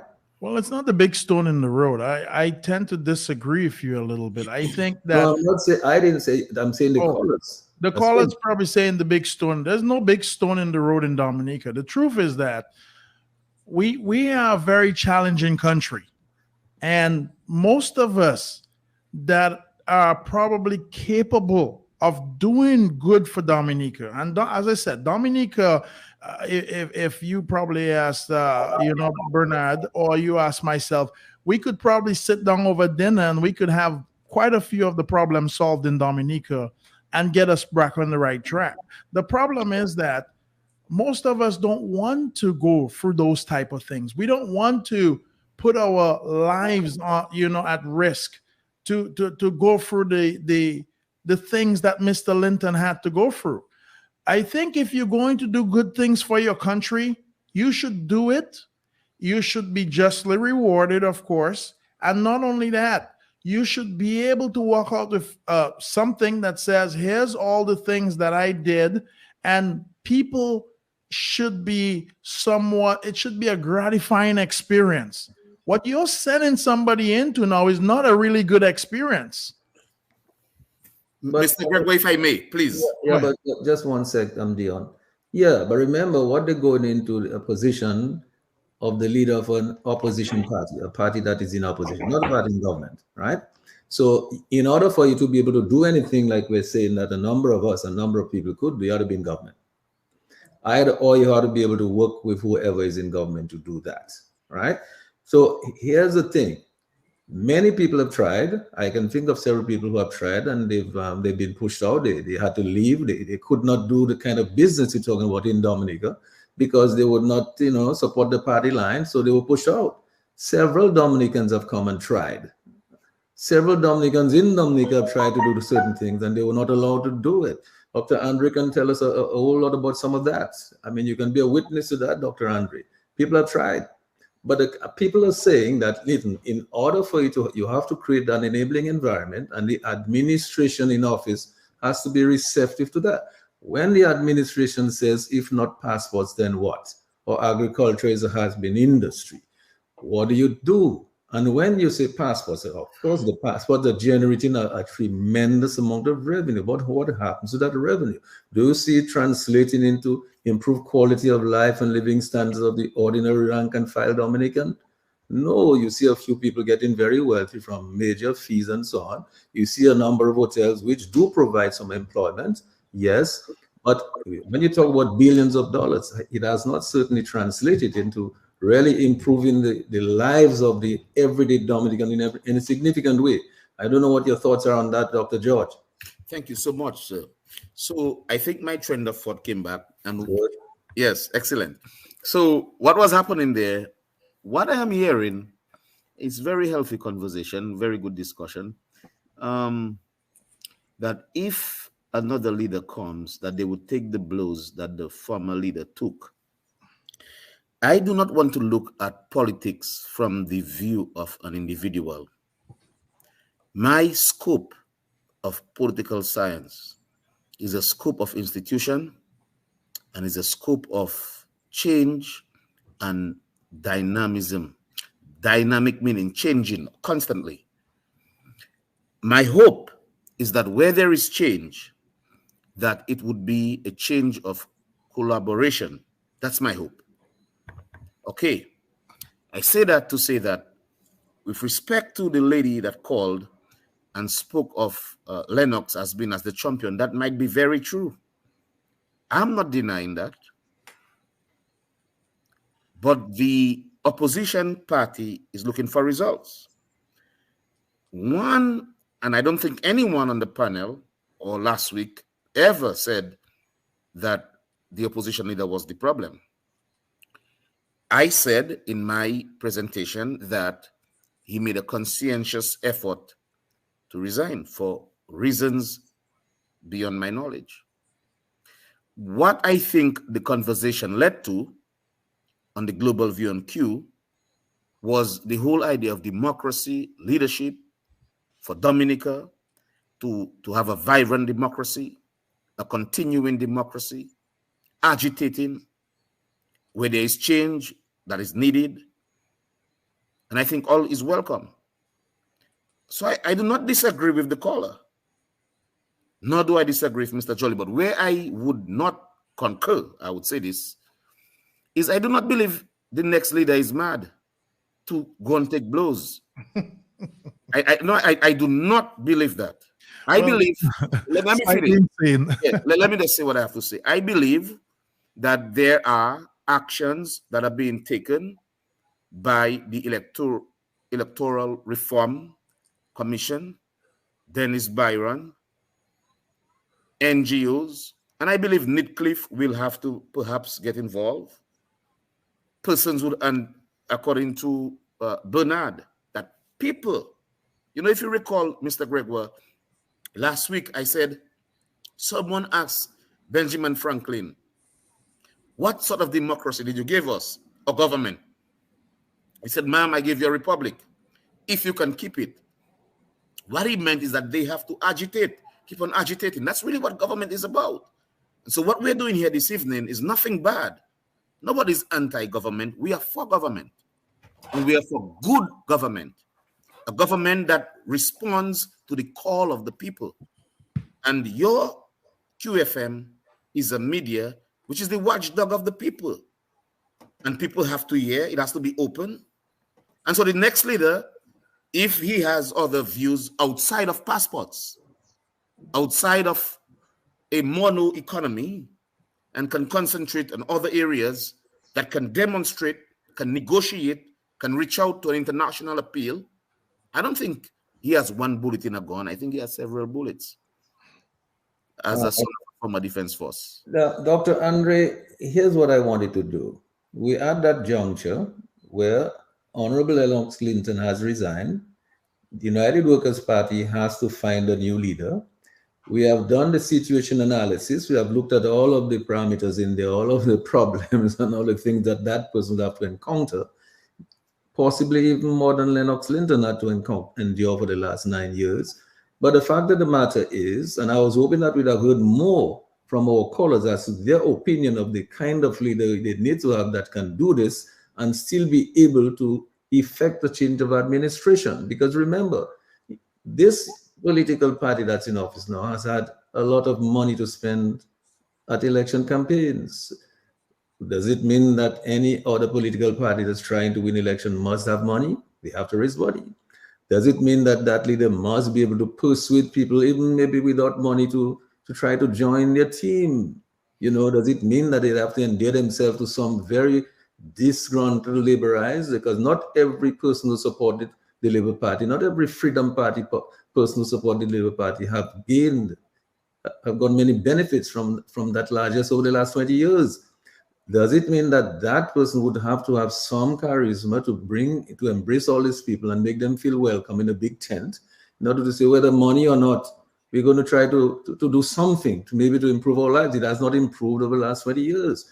The question I'm asking Dr. Andre, there has to, at the end of November, my understanding is the United Workers' Party is going to the delegates conference and is going to select a leader. I think they should try to select the best possible leader who can help them to win, to bring people over and to help them to win. Because after all, what is the purpose of a political party if not to win elections and form the government? I certainly agree with you totally. That leader has to have the type of approach that makes everyone welcome. An inclusive philosophy, an inclusive policy. That leader has to show some magnanimity. Take, for example, Nelson Mandela. He made his jailer, one of them anyway, his own personal chauffeur. That leader has to be able to reach out across the pond and make sure that everyone feels welcome. That leader has to have the ability to make people understand that their real interest lies not in getting a brown paper bag, but in working on a long-term basis to secure their future. That leader certainly must have the wherewithal to make people realize that they have little kings and queens within them, to enable them to start their own businesses, those who are so inclined, and to create the enabling environment for them to prosper. That leader must be able to ensure or to assure the folk that there will be no political recrimination or victimization or ostracism. That leader must be able to make sure that it's in everyone's interest, that they support a philosophy where Dominicans can depend on their inherent strengths to make this island a better place. And that leader must make sure that Dominicans realize that it is inimical to their interests, that a few political potentates have amassed significant wealth on the backs of Dominica by literally misappropriating monies that should have been deposited into the consolidated fund. That leader must make sure that everyone succeeds by the sweat of thy bread, by their brow. They will eat bread rather than steal bread. That is what the new leader has to be. And whoever chooses that leader has to ensure that this leader will not profess to have those qualities, but when he receives the reins of power, like so many leaders in around the world, Africa, Latin America, they become despots sooner than later. This is a tall order. This is a tall task. But this is an existential crisis that Dominica now faces. How to select a leader who can offer hope to not only Dominicans on the ground, but to Dominicans abroad, who can offer hope to Dominicans with multiple talents, such as some of, like all your panelists today, who can make them realize that here is an environment where you can prosper, where you can work hard and prosper. I will not say more. Bernard, Bernard. Yes, I agree for a lot of what, the qualities of the leadership that is being called for now. But I will also add that, again, as I said earlier, we also need a bit of a paradigm shift in terms of what we view leadership as and what kind of leader we need to bring forth in our societies. Clearly, as a community, we have not done a very good job of selecting leaders, right? We have selected leaders that do not represent the best of us, that do not get the job done. So there's something about our community, our society, our way of thinking about leadership that is a little bit, frankly, outdated.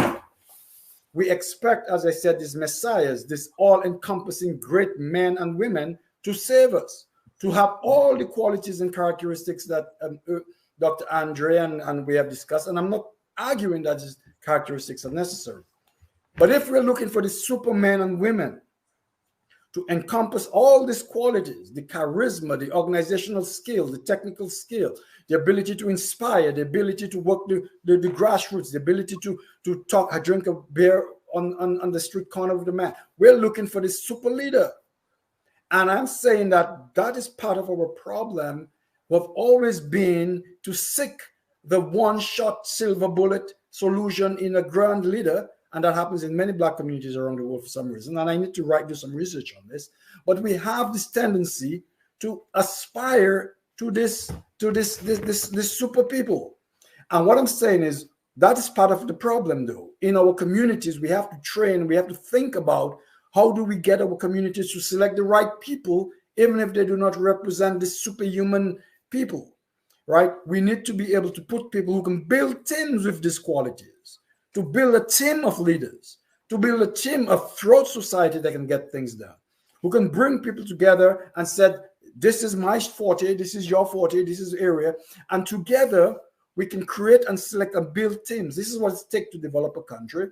And we need to develop teams of people, institutions that work, but this takes teams of empowered people to do it. And so we have to, I think, dismantle to some extent our notion, I think a more simple notion of what a leader looks like and what leadership looks like, and to embrace a more elevated, a more progressive aspect of leadership that is, frankly, in the corporate world has been recognized for a while now, where you have flatter organizations and you have collaborative leaders and you have, leaders, not dominant leaders, but leaders that can create collaboration. And we have to bring these ideas into the political space and train and get our societies to recognize how to select the people who can get the job done, not the man who can be the best politician, speak the best political speech or give the most mépris or can do the grandiose grandstanding. We need to reorient how we select leaders, because clearly developing nations do a poor job generally in selecting the leaders, at least those post-colonial, post-slavery societies. And so part of our notion has got to be, how do we recognize the right people to do the job that needs to be done, and not simply those like our current leadership who can politic the best and can bamboozle the best and can be the best wizard of Oz, because we fall for it. Yeah. So we have to enable our people to reimagine what leadership looks like and to put people in positions that represent that reimagination that we come up with. All right. So Bernard, for the last 20 years, this team building has not taken place. The kind of team building you talk about in terms of looking at the leaders as team builders. Let us say for the last 20 years, this team building has not taken place. So one regime has been in office for 20 years. It is likely there'll be another election within the next 2 to 3 years. How do you get those teams built, right? Before that election, to transform the mindset of the people to think in this new paradigm shift that you're talking about between now and the next 3 years. Now, here's what we're faced with in the main opposition party right now. That is the parliamentary opposition, right? A leader has resigned. A new leader has to be elected, I understand, sometime by the end of next month. So you're saying they should be looking to elect somebody who is a team builder, somebody who has that capacity, that capability to be a team builder. I think that's what you're saying, right? Now, when I speak about opposition and so on, I'm not just speaking about the United Workers' Party. I see all of the people, as Dion was saying, the civil groups, organizations like the Freedom Party, like any other organizations, they are part of that process. That's how I see it. They're part of that team. We're talking about a big tent in which everybody exists, because, you know, the way you're talking about it is not going to happen with one man doing it. Everybody has to put their weight in and play their part, right? How do you see, and I'm putting that question to not you alone, but to all our audience, all the people who are listening. You know, Mr. G, I'll tell you something. To tell you the truth, I think when the people are ready for the politics to change, or the party to change, or the leaders to change, I think the people are the ones that need to change it. To tell you the truth, we're sitting here discussing this, but this makes very little sense to me. The people need to start doing the things, because the truth is that if the current political system and they continue to enjoy what that system gives them, whatever it be, maybe money, maybe airline tickets, maybe it's, I don't know, whatever they give these days.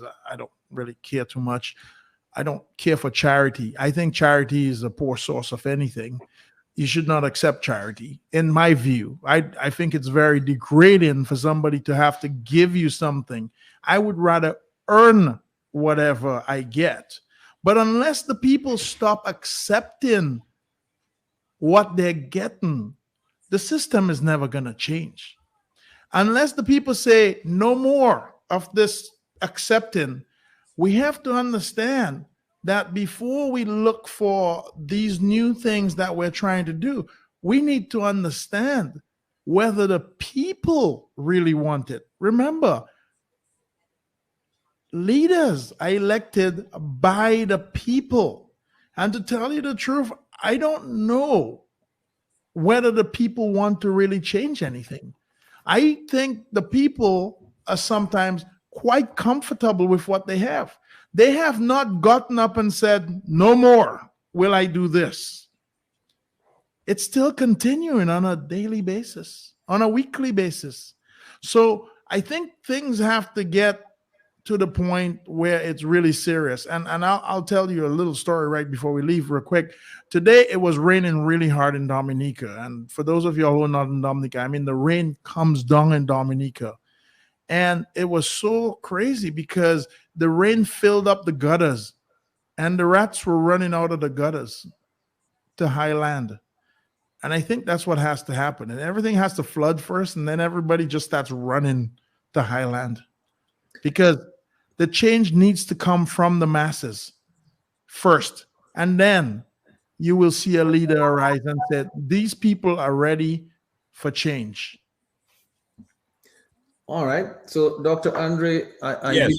earlier on, you reminded us about the number of airplanes on the tarmac. Right. You reminded us about all the tickets. Right. You reminded us about all of the people who are receiving all these, things all over the country, little pocket change and so on. You reminded us of all of those things. And we're talking about how do you change that kind of mindset in order to say to people, listen, you really ought not to accept these petty things. You really ought to, as Andy is saying, you should be wanting to earn your own money, just like we did many, many years ago. Remember the days when the farmers were building their house cash and buying the transport cash? They didn't need politicians and any handouts from politicians. I think it's let's get back to that point. It seems to me if there's another election between now and the next 2 to 3 years, I have not seen any indication where Dominicans from abroad who have been making all these proposals to the government for the projects, I have not seen the government getting excited and telling them, hey, come in, we're happy to have you. I see a lot of pushback and people are going back outside and going to other countries to invest. Dominicans who have all these bright ideas, like Andy and so on. I see a lot of people who are even trying to help from within Dominica being prevented from helping. Some people, you can't work at the hospital, you can't do this. What I think we're saying all here is that we're at a point in our democracy, in our political development, where one thing has happened. The leader of the UWP has resigned, and it's an opportunity to select a new leader. So it gives us a chance to look at new leadership that can embrace all of that and say, how do we impact the people's mindset to change all of that and create a paradigm shift so that people will think there are more important things than accepting these handouts and accepting these tickets, because here is a leader who may be able to give us a plan which will lift up our lives and help us to improve our living standards and quality of life by introducing productivity and work and wealth and so on. So we no longer have to depend on politicians. Your thoughts, Dr. Andre, how do we go about choosing, what kind of Well, leader? the sad reality is that you need a leader. Now, Mr. Ito made reference to the super leader. Edward Oliver Leblanc wasn't a super leader, for God's sakes. But he rose to the occasion. He had those qualities to get people to understand that it's production that will uplift them from the abyss of poverty. You need a leader with a vision, and that is not creating any type of super leader. You need a leader to set the agenda. You need a leader to develop a collaborative approach to the whole question of development. You need a leader to inspire people. If that is what it takes, then that is exactly what it takes. To suggest that otherwise, in my view, look, Roosevelt Skerritt was not recognized as possessing all those qualities. The qualities he was recognized was that 2 holes in his face, 2 dimples, and his youth. He wasn't selected as a super leader, to be quite frank with you. Eugenia was selected because she stood steadfast in the minds of those who supported her in terms of what transpired in the 1970s. But you need someone. You can call it a super leader if you so choose. You need someone to embody the aspirations of your people. And the aspirations, you must assume, is that people want the best for themselves, their family, and their country. We have to start from the ground to engender that type of belief system in our people. That's where it has to start. Our people has to have that vision, as opposed to, as I said earlier, accepting $200 and believe and vote for the party in power who would rob them of thousands and thousands of dollars. That is the paradigm shift that has been referred to by some of our panelists, and that is the type of revolution we need. We need that change from the bottom. Nobody's looking for a messiah. The last messiah I heard about, I read in a book, he was crucified. We're not looking. We're looking for a little David. We're looking for a little 12-year-old who took on the Pharisees. He wasn't regarded as with any exceptional gifts. No, but the courage of his personality. That is the symbol of those stories in the Bible. Someone with courage, someone with determination, someone who is prepared to take on the task of leadership. That is what we need in Dominica. We don't need any Superman. As I said, the last Superman I saw was in the movie, and I can't remember what the hell happened to him. We need someone with humble beginnings, or any kind of beginning at all, who can embody the aspirations of the people insofar as development, self-development, national development, honesty, integrity. That is not too much to ask for in Dominica. Dominica has produced those types of persons, many of them coming from very humble backgrounds. We have what it takes to do so. I agree with you, Dr. Andre. I mean, certainly the leadership in our society has to have a vision, has to be able to embody a vision and to be transparent and honest and to inspire the Dominican people. These are, of course, table stakes. So don't get me wrong when I say that we're not looking for a super leader, that these qualities are not necessary. They're absolutely necessary to build the teams that we're talking about. The only point I'm making is a nuanced point, is that, for example, look at Roosevelt Skerritt. He certainly is no super leader. He does not embody all the characteristics necessary to develop a country. However, the electorate, our people, will look to him to deliver, to be that person who can deliver. And they tend to do that over and over again. And what I'm saying is that leader has to be able to recognize their own weaknesses, their own shortcomings, and develop a team that team can be the super leader. The capabilities of that team can embody all those qualities we talk about and deliver for the people. No one man, no one woman can truly take a developing country like Dominic, which has a lot of issues to be solved, and to develop it on their own idea set, on their own capability to inspire in every direction, on their own capability to organize in every direction. And I'm saying That leader, the new leaders that we need, have to be able to develop a team that can deliver for the people, and no one person, this leader that we look for to walk out of the darkness can do so. That's the point I'm making. But certainly, we need, of course, leaders that are inspirational, has a vision, has intelligence, that can plan, who can foresee, who can embody, as you say, the Dominican personality, and who can be trusted, above all else, who can be trusted to do it for country and not for self. Yes, and Dr. Dion George, I think that leader needs to have some experience and some wherewithal. I mean, you can't take somebody just who has absolutely nothing to bring to the table. I mean, and expect it to work. I mean, it's a lot of pressure that person is going to have to go into right away. That person has to have some backbone. Dr. Dion George, your thoughts on let's talk about leadership, because as we close, we want to, I was hoping that we got more calls, people to tell us, okay, this is my opinion as to the kind of leader, as to who we think among us could lead and so on, and people make their different choices and opinions. Dr. Dion George? Well, Mr. Gregoire, yes, I was hoping to get more calls, but you have to realize some folks are still, in political science, you have to study psychology. Some people are still uncomfortable about the change. Yeah, that's really the truth. Some people are not yet satisfied or have digested the abrupt resignation of the opposition leader. And I believe that the global view on Q is a pivotal medium to deal with the issue on a level that can bring some sensibility to what we are discussing here. And I think the topic that you note, democracy and leadership, is a good topic. And of course, I give credence to all the panelists for their different perspective.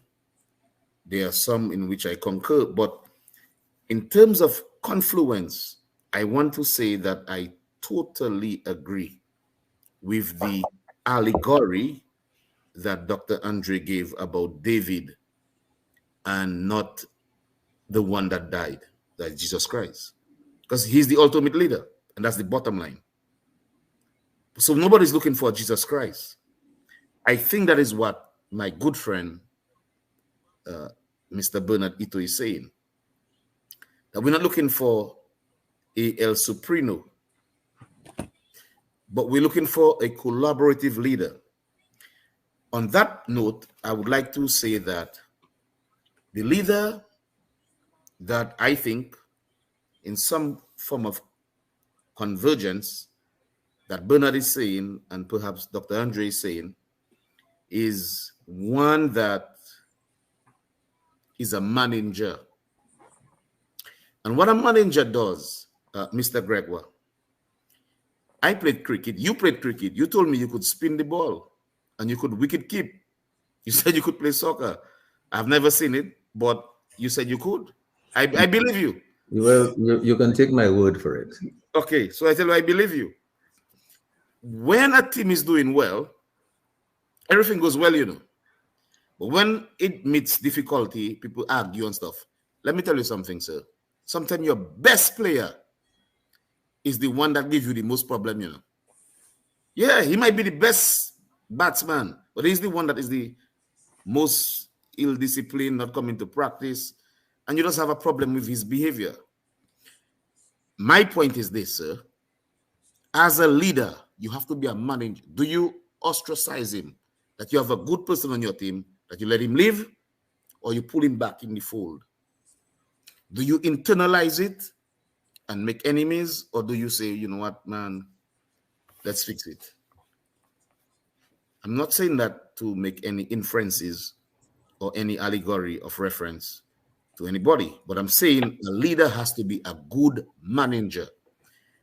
And management is not only being a dictatorial sort of manager that says, I run things or I control in everything.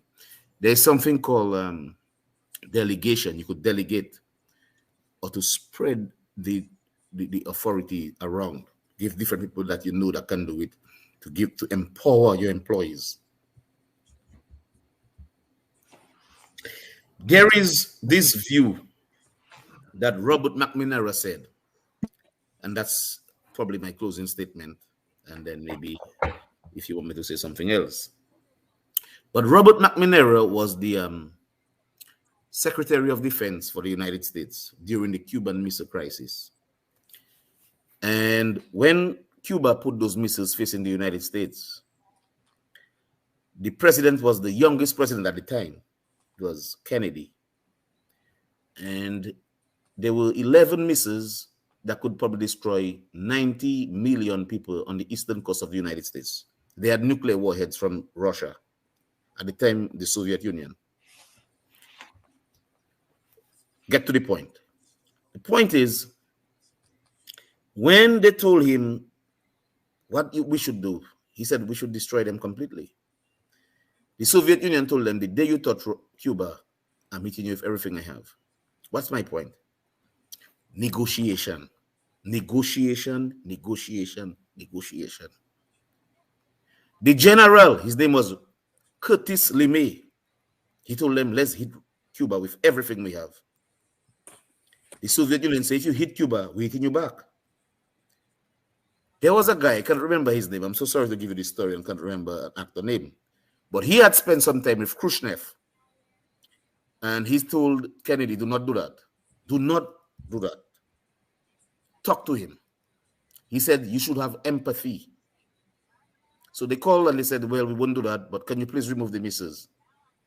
Because that is really a threat. And they agreed. But Russia says, well, you have a base in Turkey. Please remove the missiles in Turkey. What is my point? There comes a time, sir. Everything will not be in your favor. We're talking about leadership. Sometimes you lose and you have to bite the bullet. If I give you to manage 20 cows in Salisbury, you could manage the cows, you tie them, and you could have somebody take care of them for you. But when you have to manage human beings, sir, human beings are we're not parrots. We can think for ourselves. I don't know about the Labour Party, but I know me. People think for themselves.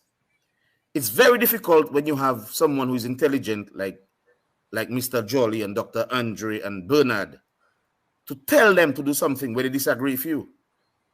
So you as a leader have to understand when either the names I call here disagree with you, how are you going to fix it? You don't want them to leave, especially if one of them is your best batsman, the allegory of the cricket team. And so the leader we want is a manager, someone who could keep things together, bring folks to the fold, and win. And that's the last statement. Win. Period. Yes, and Bernard, somebody wrote, well, they wrote quite a number of things to vastly improve our country and truly change the trajectory it's on. We must start by choosing a leader better leaders than we have now. The voters should not be swayed by media or establishment of making the right choice. At this juncture, what we need, what we ought to be doing is building bridges, not walls. So again, people are trying to define the leadership that we need going forward. I think we're saying you're talking about team building and teamwork. Somebody's saying don't build bridges, build walls, include everybody in a big tent going forward. So Lennox Linton is no longer there. People cannot continue blaming him for anything because he's not there. You know, some people said it was he this, it was he that. He's not there. So you have to choose another leader now. Bernard, your final words on that? Yeah, I believe at the higher level, as this has been a very good conversation, you know, and I support and respect the opinions of all my esteemed colleagues on the panel here. Very good points have been made. We certainly need inspirational leaders. My thoughts on this is, again, we have to think very deeply about this, and we have to think about this from many aspects. What the leadership buffet offers Dominicans, as well as the demand side of it, what Dominicans demand as leaders, and the conditioning and the education and the political education and political development of our country that has to occur so that over time our people make wiser choices, political choices, and more hold our governments more accountable. And to get, I mean, it's a cliche, but we really do, the leadership structure that you get really does reflect to some extent the political maturity of your nation. And so we have to keep working on the political maturity of our nation if we're truly statesmen. If we're not statesmen and women and truly interested in the development of our country, in fact, we will not want to develop our citizens' political maturity, because then we can more easily manipulate them and win elections and keep them in the dark and keep producing and electing the sort of leaders that sort of political status will generate. We have to be interested as true Dominicans, interested in truly in what Dominica can be, to be involved in evolving and progressing the political maturity of our electorate and our society, our citizenry, so that we can then, those folks can make the wise choices and select the right, transparent, capable leaders that Dominica requires to develop. That is where we stand. This is a pivotal moment where we have to question our political culture, question our leadership culture, how we hold people accountable, question the sort of leaders that we want to take us forward. I believe the leadership that is necessary from myself and from all of us who aspire to provide political leadership is servant leadership, leadership that wants to pledge ourselves, our capabilities, our aspirations to truly in the service of our fellow Dominicans, not for any benefit, but in the service. Many of us, folks who have gone and accomplished and done things, now want to do things that are aspirational, to leave a legacy of service. And that is the sort of people that I think we, the Dominican people, should demand and ask to be placed into service. And that is the sort of juncture that we need to be at. And we're at a time where we can do this thing. We can build a vision for Dominica. We need people who can build those visions and can execute those visions. And that is the junction that we're at. We have a lot of work to do, but I believe we can do it, because Dominicans are under a lot of pain right now. The problem is we have two Dominicans, really. The Dominicans who earn wages and so forth and follow the issues and analyzing the issues and clearly see the pain and the dysfunction.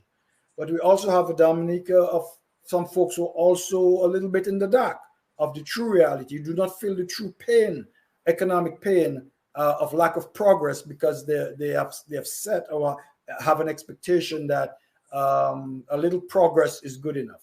But we have not delivered in this 44th year of independence anywhere close to the promise of Dominica when we declared independence. The promise of a free, independent, progressive nation of African descent. We wanted to take our place at the table of brotherhood. Guys like Dr. Andrew, who were in the forefront, and you, Mr. G, in the forefront of pushing for a progressive, liberated Black nation.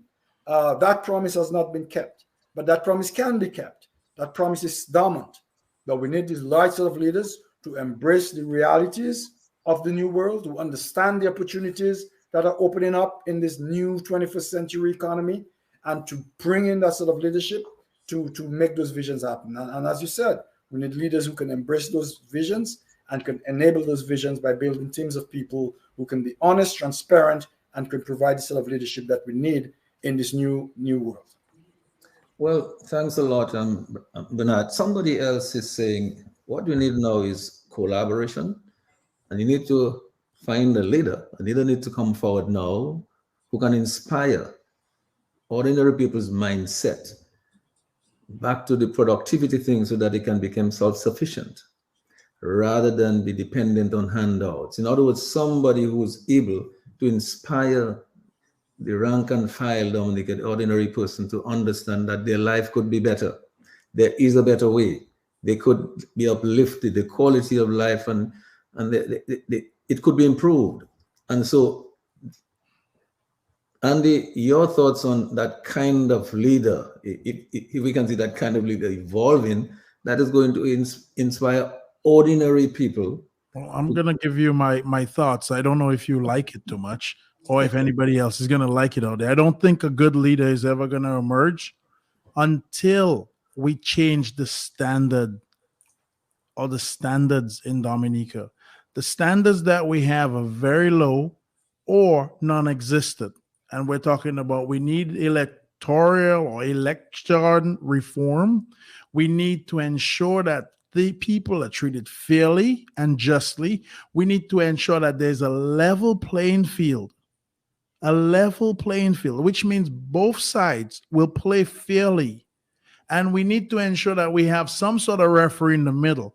But until then, and until the people haven't decided that they want this change, let's stop making these promises get to us. And these promises that are, I mean, I've seen some lavish promises. We've had lavish promises for the last 20 years that have not kept up, which has basically led us to where we are, which is a failing nation. So until the people don't understand that these things don't exist, and I think the people are tired of politicians. We've had politicians for years coming in with promises, and they're all empty promises. Everybody fills up their pockets and takes off on a jet. People are tired with that. They need action. And in order for something like that to happen, we need to level the playing field. We have good people here. We have people that are willing to do good work, but we do not have any mercenaries that are willing to take extra bullets unnecessarily. So everybody needs to understand the action must come from the people. The people have to understand that they have to create a level playing field.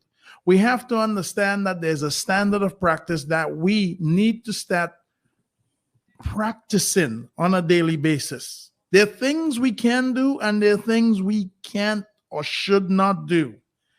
And we got to get rid of big government.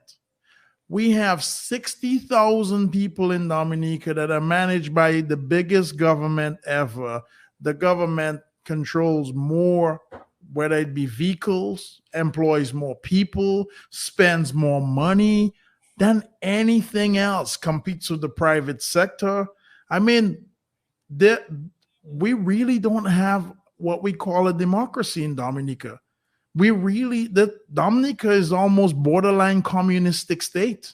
I apologize, but when you look at all the things that go on here, this is really not a democratic country. So I don't think a leader is going to come up until we have something that's really democratic. Thank you, Andy. Dr. Andre, you have the final word. Well, let me thank you, Mr. G, for hosting this wonderful program. Let me thank the panelists. They all made some excellent points. I really don't think that there is much incongruence between the views expressed, either by Mr. Jolly, by Mr. Hurtault, or by Dr. Dion George. There may be some variation, in the respective perspectives, but I think we all agree, quite frankly, that the Dominica we live in today is certainly not a democracy. We must agree that the Dominica we live in today is not conducive to realizing the inner potential of every citizen, that the Dominica we live today has extended our red carpet or welcoming mat, forget about the red carpet, to those abroad who can make a significant contribution to the upliftment of the standard of living of Dominica and ensuring the development of Dominica. We certainly agree to that. I think what we do agree also is that we need a leader who can draw, who can motivate people to come together, to work on a common enterprise, which is rescuing Dominica. That person does not have to be of some type of privileged background. He doesn't necessarily have to be someone with 10 degrees or 3 or 4. He could very well be that person. But that is not a prerequisite for honesty, integrity. Someone who gives selfless service to the cause of the Dominican state. Someone who has the best qualities of a Rosie, the best qualities of Edward Oliver LeBlanc, who certainly have the capacity for achievement as Edison James, who certainly have the moral turpitude and rectitude of a Lennox Linton. We need a leader. It is not a Superman. It is a human being, someone who can recognize that no one person can build Dominica. Everyone has a task to do. Everyone has to put their shoulders to the wheel And there's no doubt in my mind that we are capable of calling up this leader, calling up this person, and helping him hone her or his skills to put to the service of Dominica. There is hope. There is hope. And we've talked a lot about Lennox. I'm not gonna express too many more views because I'll be accused of being a Lennox supporter and so on. But we need him, and there's no doubt he'll rise to the occasion if, in fact, he maintains his position in the post-retirement phase, to act as almost the person who can work towards healing the wounds within not only their political organization, but ensuring that his legions of supporters, they come to the realization that, look, we have to play a role in developing Dominica. Nobody else will do it for us. There is no white horse on the horizon. There is no white knight, quite frankly. It will not come from the directorate to the country. It will not come from those who are buying passports in the heat of night. It will not come from someone speaking a different language or accent. It will come from within.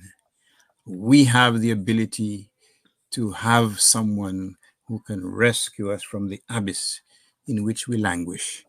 And again, I sit, I should say, fortified in my conviction that we have the ability to overcome. And that is what gives me strength. That is what gives me hope. And that is what gives me the confidence to look to a better tomorrow. So I say to your leaders, your readers, your listeners, thank you. And if anything you take from this discussion, what you should take is there is hope. There's a light shining bright. We just have to open our eyes to see it. Thank you very much. And thank you, Dr. Andre. I think what we said here tonight is that things are not quite right in Dominica. Things can be a lot better. So you need leadership. You need people in place who can do the right thing to take the country to a different paradigm, a new level where people's lives can get better. I think the whole thing has to be premised on people, and people becoming productive and becoming self-sufficient, becoming wealthy. I mean, this country is too small to have all this poverty and mendicancy. Some leader who needs to emerge now in a very humble way. I mean, Dr. Andre mentioned Mr. Edward Oliver Libla, very humble man, no big intellectual, nothing, but he was able to inspire the ordinary people that they could become productive and get wealthy. And they did. And so I think that is what we're looking for again. This is a really good opportunity for the EWP and for the country as a whole. If the supporters and the people who want change and want to see things better decide they want to win, so they can put a group in there that can do the things that will improve their lives. What it means is that they have to win friends and influence people. No bridges. I mean, bridges is what you build, as somebody said, not walls. You embrace everybody, bring everybody in a big tent and make them, inspire them to believe that there is hope, that their life can be better than it is now. Somebody has to be able to inspire them, and that is the person who's going to be that leader, that team builder, as Bernard wants to put it, right? And he's quite right. It has to be a team building person. So, gentlemen, I thank you so much for being here tonight, for all of the wonderful contributions that you've made, each and every one of you, all our persons who have been listening on the radio, on everyone on Facebook, on YouTube. Thank you so much. We could not acknowledge you tonight. We didn't have the time. We hoping to have taken more calls, but we were not able to. But Dr. Andre, Dion George, Bernard Ito, Andy, DJ Shan, Sherwin, Lambi, we're not forgetting you wherever you are. Hope you're doing all right. Thank you, gentlemen, and let me just say good night to everybody.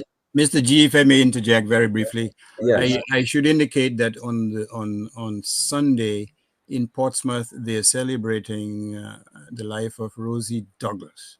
Right. There'll be a day of full activities, and I think it will be carried either via Zoom or live or both. So I would just invite persons to tune in. After all, we're talking about leadership, and Rosie certainly exemplified a certain type of leadership which would have inured to the benefit of Dominica. So I just wish to mention that. Thank you. Well, thanks a lot. And maybe if you tell me more about it at some other time, maybe we'll see if we can find a way to get more people involved in listening and following. Portsmouth is always a good place to be, and Yes. reaching out to all the people down at Clara House down there. They do the best karaoke on a Wednesday night. We'll be there for karaoke, sing a few songs for Ruzi. So see you. Right. Thanks a lot, Andy. Thanks, gentlemen. Good night, everybody. Good. Right. night, Thank you everyone. very much. Thank you to the panelists. Thank you to the listeners. Have a great evening. All right. Bye. Job well done. Thanks a lot. Thanks, Mr. G. All right. Oh, you put that out.